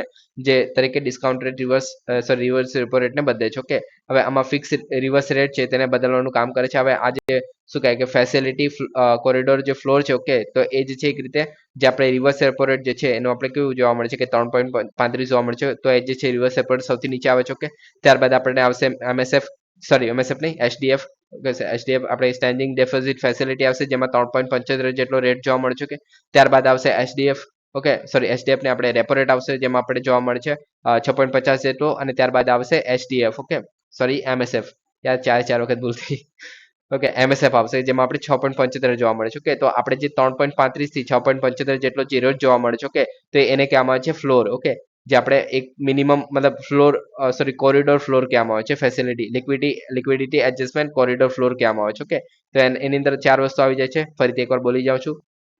સૌથી નીચે આવશે રિવર્સ રેપો રેટ, ત્યારબાદ આવશે એચડીએફ, ત્યારબાદ આવશે રેપો રેટ અને ત્યારબાદ આવશે એમએસએફ. ઓકે, તો એ આવશે. ઓકે, તો આ થઈ ગયું. ઓકે, ઉપલબ્ધતા જોઈએ તો એચડીએફ અને માર્જિનલ સ્ટેન્ડિંગ ફેસિલિટી છે એ બંને આખા વર્ષ દરમિયાન અઠવાડિયાના દરેક દિવસ માટે ઉપલબ્ધ હોય છે. ઓકે, એટલે કે એવું નથી કે આપણે રિવર્સ રેપો રેટ અને રેપો રેટનો જો આપણે ઉપયોગ કરે છે આરબીઆઈ દ્વારા, તો એવું નથી કે આપણે જે એચડીએફ અને એમએસએફ જે છે ગાયબ થઈ જાય છે, એ પણ અવેલેબલ હોય છે. પણ આરબીઆઈ જે છે એ પોતાની સિચ્યુએશનને આધારે જે છે આ બધું વસ્તુનો યુઝ કરતી હોય છે. ઓકે, હવે નેક્સ્ટ વાત કરીએ ઓપન માર્કેટ ઓપરેશન. તો આ બધાને ખબર છે કે આરબીઆઈ જે છે તરલતા વધારવા માંગે છે તો સિસ્ટમમાં વધુ ભંડોળ દાખલ કરવા માંગે છે ત્યારે ઓએમઓ એટલે કે ઓપન માર્કેટ ઓપરેશન છે એની અંદર સિક્યોરિટી જે છે ખરીદે છે. ઓકે, અને આરબીઆઈ જે છે બેંકો અને જે અન્ય નાણાકીય સંસ્થાઓ છે એની પાસે સરકારી સિક્યુરિટી છે એ ખરીદે છે. ઓકે, અને આમ કરવાથી જે આરબીઆઈ છે બેન્કિંગ સિસ્ટમમાં રોકાણનો સમાવેશ કરે છે અને એકંદરે નાણાંના પુરવઠામાં વધારો કરે છે. જેવી રીતે આપણે આગળ જોયું કે જે સિક્યુરિટી ખરીદતા હતા લોકો પાસે પૈસા આવતા હતા, લોકો વધારે ખર્ચો કરશે, ઉત્પાદન વધશે. ઓકે, તે આપણે જે અર્થતંત્ર છે વધારે આગળ વધશે એ રીતે. ઓકે, તેને આપણે ઓપન માર્કેટ ઓપરેશન કહેવામાં આવે છે. કે પછી સરકારી સિક્યુરિટીઝનું વેચાણ જે છે આપણે ઓપન માર્કેટ ઓપરેશન જ કહેવામાં આવે છે. અને પણ ઓકે, જેમાં આરબીઆઈ જે છે મની સપ્લાય ઘટાડવાનું કાર્ય કરે છે. ઓકે, કેવી રીતના તો જે આપણે આરબીઆઈ પાસેથી વધારે શું કહેવાય જે સિક્યુરિટી છે એનું વેચાણ કરશે તો એને કારણે શું થશે કે જે આરબીઆઈ બેંકો જે છે એ અન્ય બજાર સહભાગીઓ છે સરકારી સિક્યુરિટીઝને વેચે છે. ઓકે, અને એ જે બેંકો છે એ સરકારી સિક્યુરિટીઝ જે છે ખરીદશે અને એની કારણે શું થશે કે સરકારી સિક્યુરિટી ખરીદે તો બજારના જે પૈસા છે એ આરબીઆઈ પાસે પહોંચી જશે. ઓકે, અને જેમ જેમ બેંકો આ સિક્યુરિટી ખરીદે છે તેમ તેમ રોકડ અનામત ઘટી જશે અને જેનાથી નાણાંના પુરવઠામાં ઘટાડો થશે બજારમાં. ઓકે, તેને કારણે લોકો પાસે ઓછા પૈસા હશે ને જો આપણે મોંઘવારીને આપણે ફાઇટ કરવું હોય તો આના દ્વારા કરી શકીએ છીએ. ઓકે, તો આ થઈ ગયું આપણે ઓપન માર્કેટ ઓપરેશન. ઓકે, હવે નેક્સ્ટ ટોપિક છે પીએમ ઇન્ટર્નશિપ સ્કીમ. તો તાજેતરમાં કેન્દ્રીય નાણામંત્રી દ્વારા તેમના બજેટ ભાષણ દરમિયાન જાહેર કરાયેલી જે પ્રધાનમંત્રી ઇન્ટર્નશિપ યોજના હતી તેની શરૂઆત કરવામાં આવી છે. હવે આ યોજનાની જો વાત કરીએ તો આનો ઉદ્દેશ્ય શું છે તો કે વાસ્તવિક વિશ્વના જે વ્યાવસાયિક વાતાવરણમાં એક્સપોઝર પ્રદાન કરીને ભારતમાં જે યુવાન રોજગારો છે ઓકે તેમની ક્ષમતામાં વધારો કરવાનો છે. એટલે કે જેવા નવા મતલબ યુવાનો જે જોવા મળે છે ઓકે જે ગ્રેજ્યુએટ થયા હોય અથવા તો એન્જિનિયરિંગ કર્યું હોય અથવા તો બીજું કંઈ કર્યું હોય ઓકે તો તેમને ઇન્ટર્નશિપ પ્રોવાઈડ કરવાનો છે અલગ અલગ કંપનીઝમાં. ઓકે, તેમનો જે કૌશલ્યનો જે અંતર છે એને પૂરો કરીને ટકાઉ વૃદ્ધિને ચલાવવાનો છે. ઓકે, અને ધ્યેય શું છે તો કે ટોચની 500 કંપનીઓમાં 5 વર્ષ માટે 1 કરોડથી વધારે યુવાનો જે છે એમને ઇન્ટર્નશિપ તકો પ્રોવાઈડ કરવાની છે. ઓકે, હવે આની ઇન્ટર્નશિપની અવધિ જે છે 1 વર્ષની હશે. ઓકે, તો આ તમે યાદ રાખી શકો છો. ઓકે, હવે અમલીકરણ કોના દ્વારા થશે આની અંદર તો કે કોર્પોરેટ અફેર મંત્રાલય છે એના દ્વારા ઓનલાઈન પોર્ટલ દ્વારા આને સંચાલિત કરવામાં આવશે પાયલોટ પ્રોજેક્ટમાં. ઓકે, આને જે ડાયરેક્ટ બેનિફિટ ટ્રાન્સફર જે છે કેન્દ્ર સરકાર દ્વારા આપવામાં આવશે. દર મહિને જે છે 4500 જેટલા રૂપિયા આપવામાં આવશે એઝ અ સ્ટાઇપન્ડ તરીકે જેટલા પણ લોકો આની અંદર ભાગ લઈ રહ્યા છે એઝ અ ઇન્ટર્નશિપ કરવા માટે. ઓકે, કંપનીના જે કોર્પોરેટ સોશિયલ રિસ્પોન્સિબિલિટી છે એના ફંડમાંથી પણ વધારાના 500 રૂપિયા આ લોકોને આપવામાં આવશે, એટલે કે 4500 આપવામાં આવશે. ઓકે, અને જે આપણે કોર્પોરેટ સોશિયલ રિસ્પોન્સિબિલિટી છે એમાંથી 500 રૂપિયા આપવામાં આવશે. ઓકે, પછી એ લોકો જ્યારે જોડાશે પહેલી વાર, ઓકે, તો એમને 6000 જેટલી ગ્રાન્ટ આપવામાં આવશે એક વખતની. ઓકે, પછી પીએમ જીવન જ્યોતિ વીમા યોજના અને પીએમ સુરક્ષા વીમા યોજના છે એના હેઠળ એમને વીમો કવરેજ પણ આપવામાં આવશે. જો એમને મતલબ કંપનીમાં જ્યારે કામ કરતા હોય તે દરમિયાન એમને કંઈ થઈ જાય, ઓકે, તો એમને જે ઇન્સ્યોરન્સ આપવામાં આવશે આ બે સ્કીમ હેઠળ. ઓકે, તો આટલી વસ્તુ આની અંદર કવર કરવામાં આવે છે. ઓકે, હવે પાત્રતાની વાત કરીએ તો આની અંદર કોને કોને આ મતલબ પાત્ર ગણવામાં આવે છે, તો કે આ સ્કીમ માટે જે છે 21 થી 24 વર્ષની ઉંમર હોવી જોઈએ, પૂર્ણ સમયની નોકરીમાં રોકાયેલો નહીં હોવી જોઈએ વ્યક્તિ, ધોરણ 10 કે તેથી વધુ પાસ કરેલો હોવો જોઈએ. બાકાત કોને રાખવામાં આવશે, કોને નહીં એડ કરવામાં આવે, તો સરકારી નોકરીઓ ધરાવતા જે પરિવારો છે એમની વ્યક્તિઓ હશે તેમને નહીં કરવામાં આવે.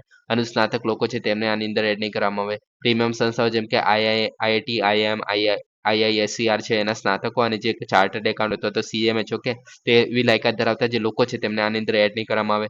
2023-24માં 8 લાખ કે તેથી વધુ આવક ધરાવતા પરિવારો છે તે લોકોને આની અંદર એડ નહીં કરવામાં આવે. ઓકે, લાભોની જો વાત કરીએ તો નોકરી પરની જે તાલીમ અને વાસ્તવિક જીવનના કાર્યના વાતાવરણને સંપર્ક કરવાનું છે. ઓકે, એટલે કે જે નોકરી પરની તાલીમ, કેમ કે આપણે જ્યારે કોલેજમાં ભણતા હોય છે તેનું વાતાવરણ કંઈ અલગ હોય છે, જ્યારે આપણે ઇન્ડસ્ટ્રીમાં કામ કરતા હોય ત્યારે એનું વાતાવરણ કંઈ અલગ હોય છે. ઓકે, તે બંને વચ્ચેનો જે ગેપ જોવા મળે છે, ઓકે, તો તેને આપણે ફૂલફિલ કરવાનું છે આ સ્કીમ દ્વારા. ઓકે, મોટા અને નાના સાહસોમાં જે રોજગાર માટે કુશળ કામ માટે તૈયાર યુવાનોની પાઇપલાઇન બનાવવાની છે. ઓકે, કેમ કે ઇન્ડસ્ટ્રીઝ છે એમને કુશળ લોકો તો જોઈએ છે પણ અત્યારે પહોંચી મતલબ એ મળતા નથી. ઓકે, એમને એક વર્ષની ઇન્ટર્નશીપ આપીને પછી એ લોકોને કુશળતા પ્રોવાઈડ કરી શકે જેથી ઇન્ડસ્ટ્રીઝ છે એ ડાયરેક્ટલી લઈ શકે. ઓકે, કેમ કે ઇન્ડસ્ટ્રી ડાયરેક્ટલી મતલબ એવા લોકોની જ માંગ કરતી હોય છે કે ડાયરેક્ટલી એમને શું કહે કે 2-3 વર્ષનો એક્સપિરિયન્સ જ માંગતી હોય જ્યારે પણ આપણે જોબ લેવા જઈએ છીએ ત્યારે. ઓકે, હવે એ લોકો જોબ મતલબ ઇન્ટર્નશીપ જ પ્રોવાઈડ નહીં કરે તો આપણે એક્સપિરિયન્સ ક્યાંથી લાવશું. ઓકે, તો એ જે ગેપ છે તો તેને દૂર કરવામાં આવે છે આ સ્કીમ દ્વારા. ઓકે, નેક્સ્ટ વાત કરીએ international medical device regulator forum IMDRF. Okay, તો તાજેતરમાં ભારત જે છે ઇન્ટરનેશનલ મેડિકલ ડિવાઇસ રેગ્યુલેટર ફોરમનું સંલગ્ન સભ્ય બન્યું છે. તો ઓકે, તો આ યાદ રાખી શકો છો. ઓકે,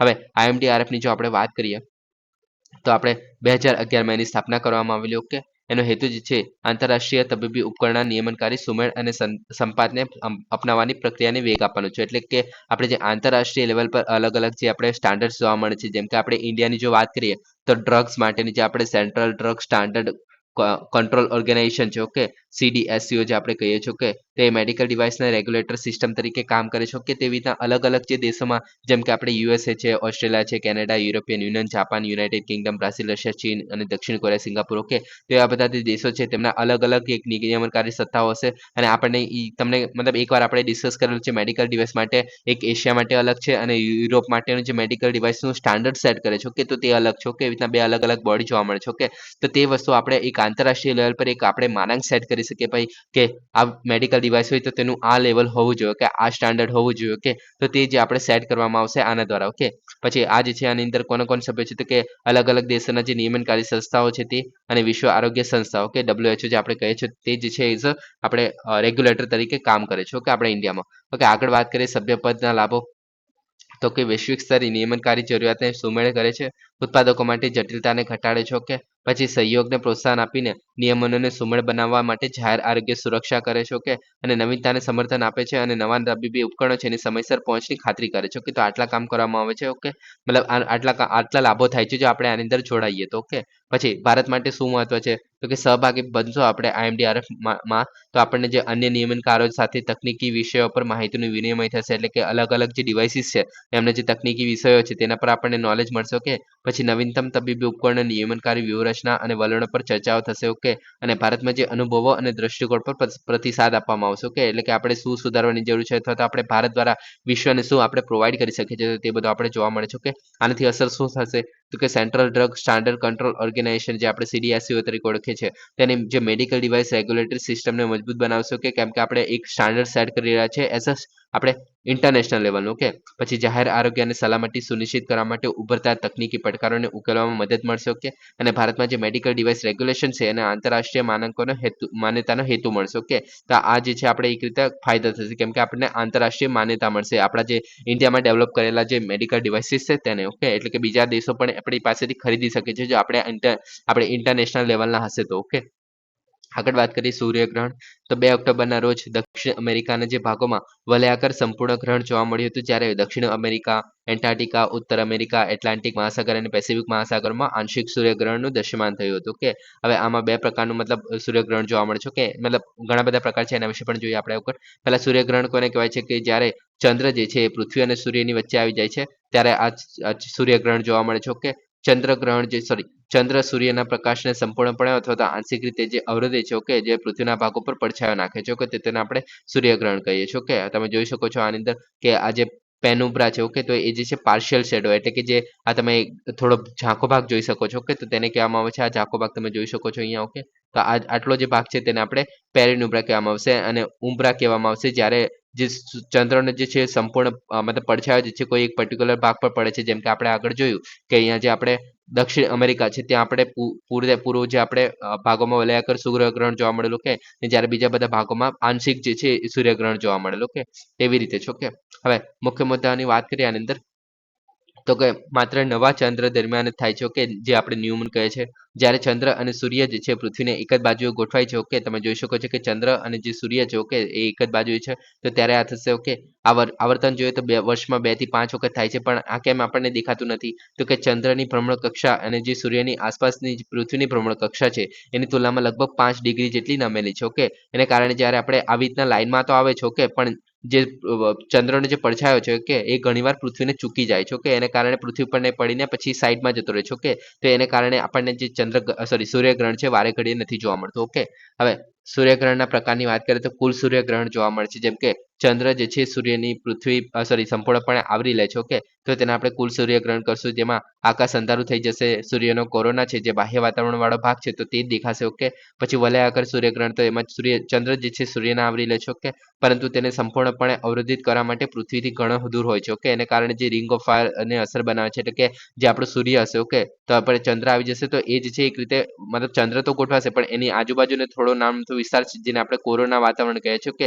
સૂર્યનું, તો તે બધું દેખાશે. ઓકે. પછી આંશિક સૂર્યગ્રહણ, તો આની અંદર પણ ચંદ્ર જે છે સૂર્યના માત્ર એક જ ભાગને આવરી લે છે. ઓકે. જે અર્ધચંદ્રાકાર આકાર બનાવે છે એટલે કે કેવું થશે કે આવી રીતના સૂર્ય છે અને આવી રીતના અહીંયા ચંદ્ર હશે તો આવો જે એક રીતે અર્ધચંદ્રાકાર જેવો આકાર બને છે સૂર્યનો. ઓકે. તો તેને કહેવામાં આવે છે કે સૂર્યગ્રહણનો સૌથી સામાન્ય પ્રકાર છે. ઓકે. હાઇબ્રિડ સૂર્યગ્રહણ, તો આની અંદર શું થાય છે કે સંપૂર્ણ ગ્રહણ પણ થશે અને અન્ય વિસ્તારોમાં જે વલયાકાર ગ્રહણ. ઓકે. એટલે કે અમુક જગ્યાએથી આપણને સંપૂર્ણ કુલ સૂર્યગ્રહણ દેખાશે અને અમુક જગ્યાએથી આપણે વલયાકાર સૂર્યગ્રહણ દેખાશે. ઓકે. તો તેને આપણે હાઇબ્રિડ સૂર્યગ્રહણ કહીશું. ઓકે. આ જે છે એક દુર્લભ પ્રકાર છે અને ચંદ્રનો પડછાયો જે છે પૃથ્વી પર ફરે છે. ઓકે. તેમ કુલ અને વલયાકાર વચ્ચે બદલાય છે. ઓકે. હવે નેક્સ્ટ વાત કરીએ ધરતી આંબા જનજાતીય ગ્રામ ઉત્કર્ષ અભિયાન. ઓકે. તો વડાપ્રધાને તાજેતરમાં ઝારખંડમાં આશરે 80,000 કરોડના ખર્ચ સાથે ધરતી આંબા જનજાતીય ગ્રામ ઉત્કર્ષ અભિયાન છે એની શરૂઆત કરી હતી. ઓકે. હવે આ સ્કીમની જો આપણે વાત કરીએ તો આનો ઉદ્દેશ્ય જે છે આદિવાસી ગામડાઓમાં સર્વગ્રાહી વિકાસને પ્રોત્સાહન આપવું, પ્રદેશના સામાજિક અને આર્થિક લેન્ડસ્કેપમાં પરિવર્તન કરવું. ઓકે. તો આનો મુખ્ય ઉદ્દેશ્ય છે. કવરેજ શું છે તો કે આટલા ગામોને કવર કરવામાં આવશે, ઓલમોસ્ટ 60,000 કહી શકીએ આપણે. ઓકે. અને લાભાર્થીઓ જોઈએ તો 5 કરોડથી વધુ આદિવાસીઓને આનાથી લાભ થશે. આટલા જિલ્લા છે અને 2,911 જેટલા બ્લોક છે. ઓકે. જે આપણે એસ્પિરેશનલ બ્લોક્સ કહીએ છીએ. ઓકે. એસ્પિરેશનલ ડિસ્ટ્રિક્ટ કહે છે. ઓકે. તો તે લોકોને આમાં સમાવેશ થશે. ઓકે. રાજ્યો અને કેન્દ્રશાસિત પ્રદેશોની વાત કરીએ તો 30 જે તમામ આદિવાસી જે બહુમતી ગામો અને મહત્વાકાંક્ષી બ્લોક છે તેને આવરી લે છે 30 આપણે રાજ્યોમાં. ઓકે. આગળ વાત કરીએ મુખ્ય લક્ષણોમાં. ઓકે. હવે 30 રાજ્યો અને કેન્દ્રશાસિત પ્રદેશો. ઓકે. કેમ કે આપણી પાસે 28 જ આપણે રાજ્યો છે. ઓકે. એને કારણે. ઓકે. હવે મુખ્ય લક્ષણોની વાત કરીએ. ઓકે. તો આમાં જે સામાજિક માળખાની સુવિધાઓ, આરોગ્ય, શિક્ષણ અને આજીવકમાં જે 25 મહત્વપૂર્ણ હસ્તક્ષેપો છે તો તેનો સમાવેશ થશે. ઓકે. અમલીકરણ તો કન્વર્જન્સ અને આઉટરીચ દ્વારા ભારત સરકારના 17 લાઇન મંત્રાલયો છે એના દ્વારા આની અંદર આવરી લેવામાં આવશે. કે હવે 17 મંત્રાલયો કયા કયા હશે? જેમ કે આપણે સામાજિક માળખાની વાત કરીએ તો જેમ કે આપણે હોસ્પિટલ પ્રોવાઈડ કરવું, શિક્ષણ પ્રોવાઈડ કરવું. ઓકે. જેમ કે આરોગ્ય અને શિક્ષણ, અને પછી અલગ અલગ જે આપણે કહી શકીએ કે ઘર પ્રોવાઈડ કરવું, અથવા તો આપણે એજ્યુકેશન આવી ગયું, ઘર આવી ગયું, પછી હેલ્થ આવી ગયું, પછી આપણે બીજી મતલબ રોજગાર આવી ગયો તેના માટેનું મંત્રાલય હશે. ઓકે. પછી આપણે સડક માટેનું મંત્રાલય હશે. ઓકે. તો તેવા અલગ અલગ 17 જેટલા મંત્રાલયો છે તેની અંદર આની અંદર આવરી લેવામાં આવશે જેથી આ લોકોને આપણે કલ્યાણ કરી શકીએ સામાજિક અને આર્થિક રીતે. ઓકે. અને ધ્યેય શું છે તો કે આદિવાસી વિસ્તારો અને સમુદાયો છે એના સર્વગ્રાહી અને ટકાઉ વિકાસની ખાતરી કરવાનો છે. કે નાણાકીય ખર્ચ જે કરવામાં આવે છે જેમ કે આપણે કુલ ખર્ચ જે છે એ 79,156 કરોડ છે. ઓકે. કેન્દ્રીય શેર જોઈએ તો 56,333 કરોડ અને રાજ્ય દ્વારા આટલો 20 કરોડ આપવામાં આવે છે. કે પૃષ્ઠભૂમિની વાત કરીએ તો આના પર આધારિત છે. કોના પર? તો કે નવેમ્બર 2023માં જે શરૂ કરાયેલું પ્રધાનમંત્રી જનજાતિ આદિવાસી ન્યાય મહાઅભિયાન છે. કે પીએમ જનમાન જે છે તો તેની શીખ અને સફળતા પર આધારિત છે. કે પીએમ જનમાનનો બજેટ જે છે 24,000 કરોડ જેટલું હતું. કે અને ખાસ કરીને નબળા આદિવાસી જૂથ એટલે કે પર્ટિક્યુલર વનરેબલ ટ્રાઇબલ ગ્રુપ્સ આપણે કહીએ છીએ તેના પર ધ્યાન કેન્દ્રિત કરવામાં આવ્યું. ઓકે, હવે નેક્સ્ટ ટોપિક છે international energy efficiency hub. Okay, તો તાજેતરમાં ભારતના વડાપ્રધાનની અધ્યક્ષતામાં કેન્દ્રીય કેબિનેટે ઉર્જા કાર્યક્ષમતા હબમાં ભારતના સભ્યપદને મંજૂરી આપી છે. ઓકે, તો ભારત જે છે આપણે ઉર્જા કાર્યક્ષમ હબનું આપણે ભારત સભ્યપદ મતલબ સભ્ય બન્યું છે. ઓકે, હવે ઇન્ટરનેશનલ એફિશિયન્સી અને એનર્જી એફિશિયન્સી હબની જો આપણે વાત કરીએ તો વિશ્વભરમાં સહયોગોને પ્રોત્સાહન આપવા માટે ઉર્જા કાર્યક્ષમતાને પ્રોત્સાહન આપવા માટે સમર્પિત વૈશ્વિક પ્લેટફોર્મ છે. એટલે કે આપણે ઉર્જાની કાર્યક્ષમતા છે એને વધારવાનું છે. કે નામમાં જ ખબર પડે છે કે ઇન્ટરનેશનલ એનર્જી એફિશિયન્સી. ઓકે, એટલે કે આપણે જેટલી એનર્જી યુઝ કરીએ છીએ તેટલી જ એનર્જી આપણે યુઝ કરવાની છે, પણ એની એફિશિયન્સી છે ઓકે તો તેમાં વધારો કરવાનો છે. જેમ કે આપણે પહેલા પીળા કલરના જે આપણે લાઇટ બલ્બ યુઝ કરતા હતા, પણ એની જગ્યાએ જો આપણે અત્યારે વ્હાઇટ કલરના જે આપણે એલઈડી બલ્બ યુઝ કરીએ છીએ. ઓકે, તો તેને કારણે આપણે એનર્જી તો આના કરતાં ઓછી કન્ઝ્યુમ કરે છે. ઓકે, એની જગ્યાએ મતલબ પહેલો પીળો બલ્બ જે હતો તે વધારે એનર્જી કન્ઝ્યુમ કરતો હતો, પણ અત્યારે જે આપણે વ્હાઇટ કલરના બલ્બ જે છે એલઈડી બલ્બ જે છે તે ઓછું એનર્જી કન્ઝ્યુમ કરે છે, પણ એના કરતાં પણ વધારે પ્રકાશ આપે છે. ઓકે, તો તે જે છે આપણે એનર્જીને આપણે એક રીતે એફિશિયન્ટ યુઝ કરીએ છીએ. ઓકે, તો તે કહેવામાં આવશે. ઓકે, પછી જે international partnership for the energy efficiency corporation છે એની અનુગામી તરીકે 2020માં એની સ્થાપના કરવામાં આવેલી, એટલે કે આઈપીઈસી છે. ઓકે, તેના આગળના અનુગામી તરીકે આની સ્થાપના કરવામાં આવેલી 2020માં. ઓકે, અને જેમાં ભારત પણ સભ્ય હતું. ઓકે, આનો હેતુ શું છે? તો કે જ્ઞાન શ્રેષ્ઠ પ્રયાસો નવીન ઉકેલોને શેર કરવા માટે સરકારો, આંતરરાષ્ટ્રીય સંસ્થાઓ અને ખાનગી ક્ષેત્રની સંસ્થાઓ છે એને સાથે લાવે છે. એટલે કે આની અંદર બધા લોકો આવી જાય છે, સરકારો, આંતરરાષ્ટ્રીય સંસ્થાઓ અને ખાનગી ક્ષેત્રની સંસ્થાઓ કે જે આપણે એનર્જીનો બેસ્ટ યુઝ કરતી હોય કે તે લોકો. ઓકે, આની અંદર સભ્યોની વાત કરીએ તો 16 જેટલા દેશો જોવા મળે છે. ઓકે, હવે નેક્સ્ટ વાત કરીએ આગળ અમલીકરણ એજન્સી. તો બ્યુરો ઓફ એનર્જી એફિશિયન્સી છે બી જે છે આપણે ભારત માટે નિયુક્ત અમલીકરણ એજન્સી છે. આપણને બધાને ખબર છે કે જે આપણને બી જે છે આપણને 5 સ્ટાર રેટિંગ આપવાનું પણ કામ કરે છે. અલગ અલગ જે આપણે ડિવાઇસીસ હોય છે. ઓકે, જેમ કે આપણે વ્હાઇટ સ્કૂટ્સ જોવા મળે છે જેને આપણે પરમ દિવસે વાત કરેલી. ઓકે, તો તેનું પણ સ્ટાન્ડર્ડ નક્કી કરે છે કે 5 સ્ટાર હશે તો એક રીતે મતલબ સારી એફિશિયન્સી હશે એની. ઓકે, અને જો 3 સ્ટાર હશે તો જે 5 સ્ટાર હશે એના કરતાં ઓછી એફિશિયન્સી હશે તો એ રીતે. ઓકે, પછી બી હબની જે આપણી પ્રવૃત્તિમાં ભારતની સહભાગિતાની સુવિધા આપે છે અને રાષ્ટ્રીય ઉર્જા કાર્યક્ષમતાના ધ્યેયો અને સંરેખિત સુનિશ્ચિત કરે છે. ઓકે, મહત્વની વાત કરીએ તો નિપુણતાની એક્સેસ. ઓકે, એટલે કે ભારત છે એ સ્થાનિક ઉર્જા કાર્યક્ષમતાની પહેલને વધારવા માટે નિષ્ણાતો અને સંસાધનોના વિશાળ નેટવર્કને એક્સેસ મેળવે છે. ઓકે, એટલે કે આપણે જે નવીન જે આપણે મતલબ શું કહે નવી જે ટેકનોલોજી આવી રહી છે આપણે યુએસએ અથવા તો જે આપણે 16 દેશો આવી ગયા આની અંદર. ઓકે, તો એમના દ્વારા જે કોઈ નવું વસ્તુ ઇન્વેન્ટ કરવામાં આવી હોય એનર્જીને રિલેટેડ, જેમ કે આપણે કોઈ નવો ગોળ બનાવી દીધો છે જે એલઈડી કરતાં પણ વધારે સસ્તું આપણે મતલબ ઇઝીલી આપણે એનર્જી પ્રોવાઈડ કરતું હોય અથવા તો આપણે પ્રકાશ પ્રોવાઈડ કરતો હોય છે, તો એ જે છે આપણને એની એક્સેસ મળી શકશે. ઓકે, પછી વૈશ્વિક યોગદાનની વાત કરીએ તો ઉર્જા કાર્યક્ષમ તકનીકો અને પ્રથાઓને પ્રોત્સાહન આપીને આબોહવા પરિવર્તનને સંબોધિત કરવા માટે વૈશ્વિક પ્રયાસોમાં યોગદાન આપવાનું છે. જેમ કે આપણે પેરિસ એગ્રીમેન્ટની વાત કરીએ તો 1.5 ડિગ્રી કરતાં આપણે નીચે રાખવાનું છે. Okay, temperature. ઓકે, તો તેવામાં આપણે યોગદાન કરી શકીએ છીએ કોલસાનો ઉપયોગ નહીં કરીને. ઓકે, તો એ રીતે પછી ટકાઉ વિકાસો ઓછા કાર્બન અર્થતંત્રમાં સંક્રમણને વેગ આપે છે અને ઉર્જા સુરક્ષામાં સુધારો કરે છે. ઓકે, તો આ બધું કરવામાં આવશે કે ટકાઉ વિકાસ આપણને ખબર છે કે સસ્ટેનેબલ ડેવલપમેન્ટ જે ગોલ આપણે કહે છે. ઓકે, તો તે આપણે મતલબ ફૂલફિલ કરવાની ટ્રાય કરશું. એમાં ઉર્જાનું આપણે વાત કરીએ છીએ. ઓકે, પછી પ્રતિબદ્ધતાની વાત કરીએ તો ટકાઉ વિકાસ માટે ભારતની પ્રતિબદ્ધતાને મજબૂત બનાવે છે. ઓકે, અને ગ્રીન હાઉસ ગેસીસના જે ઉત્સર્જન છે એ ઘટાડવાના પ્રયાસો સાથે સંરેખિત કરે છે. ઓકે, તો આ બધાને મહત્વ છે. ઓકે, હવે નેક્સ્ટ વાત કરીએ પિગ્મી હોક્સ. તો તાજેતરમાં જે પશ્ચિમ આસામના માનસ રાષ્ટ્રીય ઉદ્યાનમાં 9 કેપ્ટિવ બ્રીડ પિગ્મી હોક્સ છે એ છોડવામાં આવે છે. ઓકે, હવે પિગ્મી હોક્સની વાત કરીએ તો વિશ્વમાં જે જંગલી ડુક્કરની સૌથી નાની અને દુર્લભ પ્રજાતિ છે. ઓકે, હવે થોડા સસ્તન પ્રાણીઓમાંની એક છે જે છત વડે પોતાની માળો બનાવે છે. ઓકે, લાકડા વડે છત બનાવે છે જે માળો કહેવામાં આવે છે. ઓકે, ઊંચા અને ભીના ઘાસના મેદાનોમાં સ્વાસ્થ્યને પ્રતિબિંબિત કરતી સૂચક પ્રજાતિઓ છે. ઇન્ડિકેટર સ્પીસીસ આપણે કહીએ છીએ. કે ઇન્ડિકેટર સ્પીસીસ કેવી રીતના? તો ધારો કે માખી જે છે એ પણ ઇન્ડિકેટર સ્પીસીસ છે. એ શું દર્શાવે છે કે ઘણો બધો કચરો જે છે એક જગ્યાએ ભેગો થઈ ગયો છે. ઓકે, જે ગંદકીનું પ્રદર્શન કરતું હોય. ઓકે, તો એને આપણે માખી જે છે દર્શાવે છે કે ભાઈ ઘણી બધી ગંદકી થઈ ગઈ છે, તમે સાફ કરો. તો એ ઇન્ડિકેટ કરે છે કે ભાઈ ગંદકી થઈ ગઈ છે. ઓકે, તો તેને આપણે સૂચક પ્રજાતિ તરીકે કહીએ છીએ. કે માખીને પણ આવાસની વાત કરીએ તો ગાઢ ઊંચા ઘાસ, જડીબુટ્ટીઓ અને ઝાડીઓ છે એના યુવાન વૃક્ષો સાથે ઘાસના મેદાનને અવિક્ષેપિત પેચ પસંદ કરે છે. ઓકે, એટલે કે આવી જે અલગ અલગ જે જગ્યા છે કે તેમાં એક સ્પેસિફિક પેજ એટલે કે સ્પેસિફિક જગ્યા પસંદ કરે છે. ઓકે, અને ત્યાં જે છે પોતાનું મતલબ ઘર બનાવે છે. ઓકે,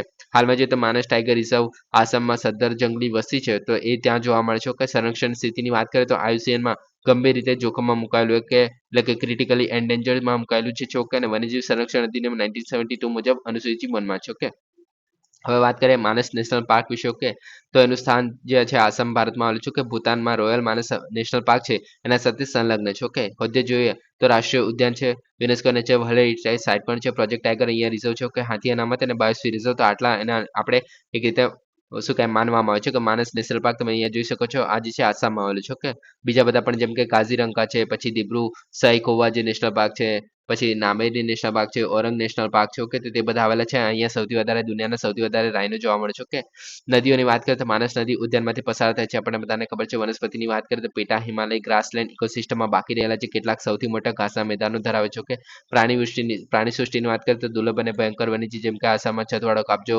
હિસ્પેટ અરે golden langur, pygmy hoc. Okay, તો આ બધા જોવા મળે છે. ઓકે, નેક્સ્ટ વાત કરીએ વૈકોમ સત્યાગ્રહ. તો તમિલનાડુ સરકારે કેરળના જે અલ્લપુઝામાં અરુકુટ્ટી ખાતે વૈકોમ સત્યાગ્રહના જે નેતાઓમાં એક સમાજ સુધારક પેરિયાર ઈવી રામાસામીના સ્મારકના નિર્માણ માટે મંજૂરી આપી છે. ઓકે, તો આના વિશે વાત કરીએ વૈકોમ સત્યાગ્રહ વિશે તો 1924-25 દરમિયાન વાયકોમ જે ત્રાવણકોર છે હવે અત્યારે આપણે કેરળ તરીકે ઓળખીએ છીએ તેમાં સામાજિક સુધારણા ચળવળ હતી આ. ઓકે, અને ભારતમાં જે મંદિર પ્રવેશ ચળવળની શરૂઆત તરીકે આને ચિહ્નિત કરવામાં આવે છે. કે આની પૃષ્ઠભૂમિની વાત કરીએ તો વૈકોમ મહાદેવ મંદિર હતું જેમાં દલિતોને મંદિરમાં પરિસરમાં પ્રવેશવા અથવા તો આસપાસના જે રસ્તાઓ છે તેનો ઉપયોગ કરવા પર પણ પ્રતિબંધ હતો. ઓકે, તેના માટે જે આઈસી મીટિંગ થયેલી 1923 જેમાં ટીકે માધવન, સરદાર પણકર, કેપી કેશવ મેનન તમામ જે જાતિઓ છે એના માટે મંદિર પ્રવેશ અધિકાર માટે ત્રાવણકોરના વિધાન પરિષદમાં અરજી કરી હતી કે આ લોકોએ. ઓકે, હવે પ્રારંભ જોઈએ તો માંગ કે કેલાપાન જેવા જે નેતાઓ છે એમને દરેક માટે મંદિરના રસ્તા સુધી પહોંચવાની માંગ કરી હતી જેને મંદિર સત્તાવાળાએ નકારી કાઢી હતી. ઓકે, પછી સત્યાગ્રહની શરૂઆત કરવામાં આવી જે કેલાપાન, ટીકે માધવન અને જે કેપી કેશવ મેનન છે. ઓકે, એમના આગેવાની હેઠળ સમગ્ર કેરળ યુવા સ્વયંસેવક છે. ઓકે, તેના સમર્થન સાથે એક સત્યાગ્રહ શરૂ કરવામાં આવ્યો. પછી મહાત્મા ગાંધી જે છે ચળવળને ટેકો આપેલો જે 1925માં વાયકોમ મુલાકાત પણ લીધી હતી. ઓકે, પછી પેરિયાર રામાસ્વામી જ હતા. ઓકે, તેમાં ઘણા નેતાઓને જેલમાં ધકેલી દેવાયા પછી પણ નિર્ણાયક નેતૃત્વ પૂરું પાડેલું. ઓકે, ને શ્રી નારાયણ ગુરુ જે છે વિશ્વ સમર્થન અને સહકાર આપેલો. ઓકે, પરિણામ જોઈએ તો દમનના પ્રયાસો છતાં સત્યાગ્રહ મંદિરના રસ્તાઓ દરેક માટે ખોલવામાં સફળ થયેલો. ઓકે, અને 604 દિવસ પછી 23 નવેમ્બર 1925ના રોજ આ જે છે સમાપ્ત થયેલું. ઓકે, 3 વર્ષમાં ત્રાવણકોર સરકારે રાજ્યના તમામ મંદિરોને રસ્તા પર બધા માટે ખોલવાનો આદેશ આપેલો. ઓકે, સો ગાઈસ આજ માટે આટલું છે. Please subscribe, like and share. Thank you for listening. જય હિન્દ, વંદે માતરમ.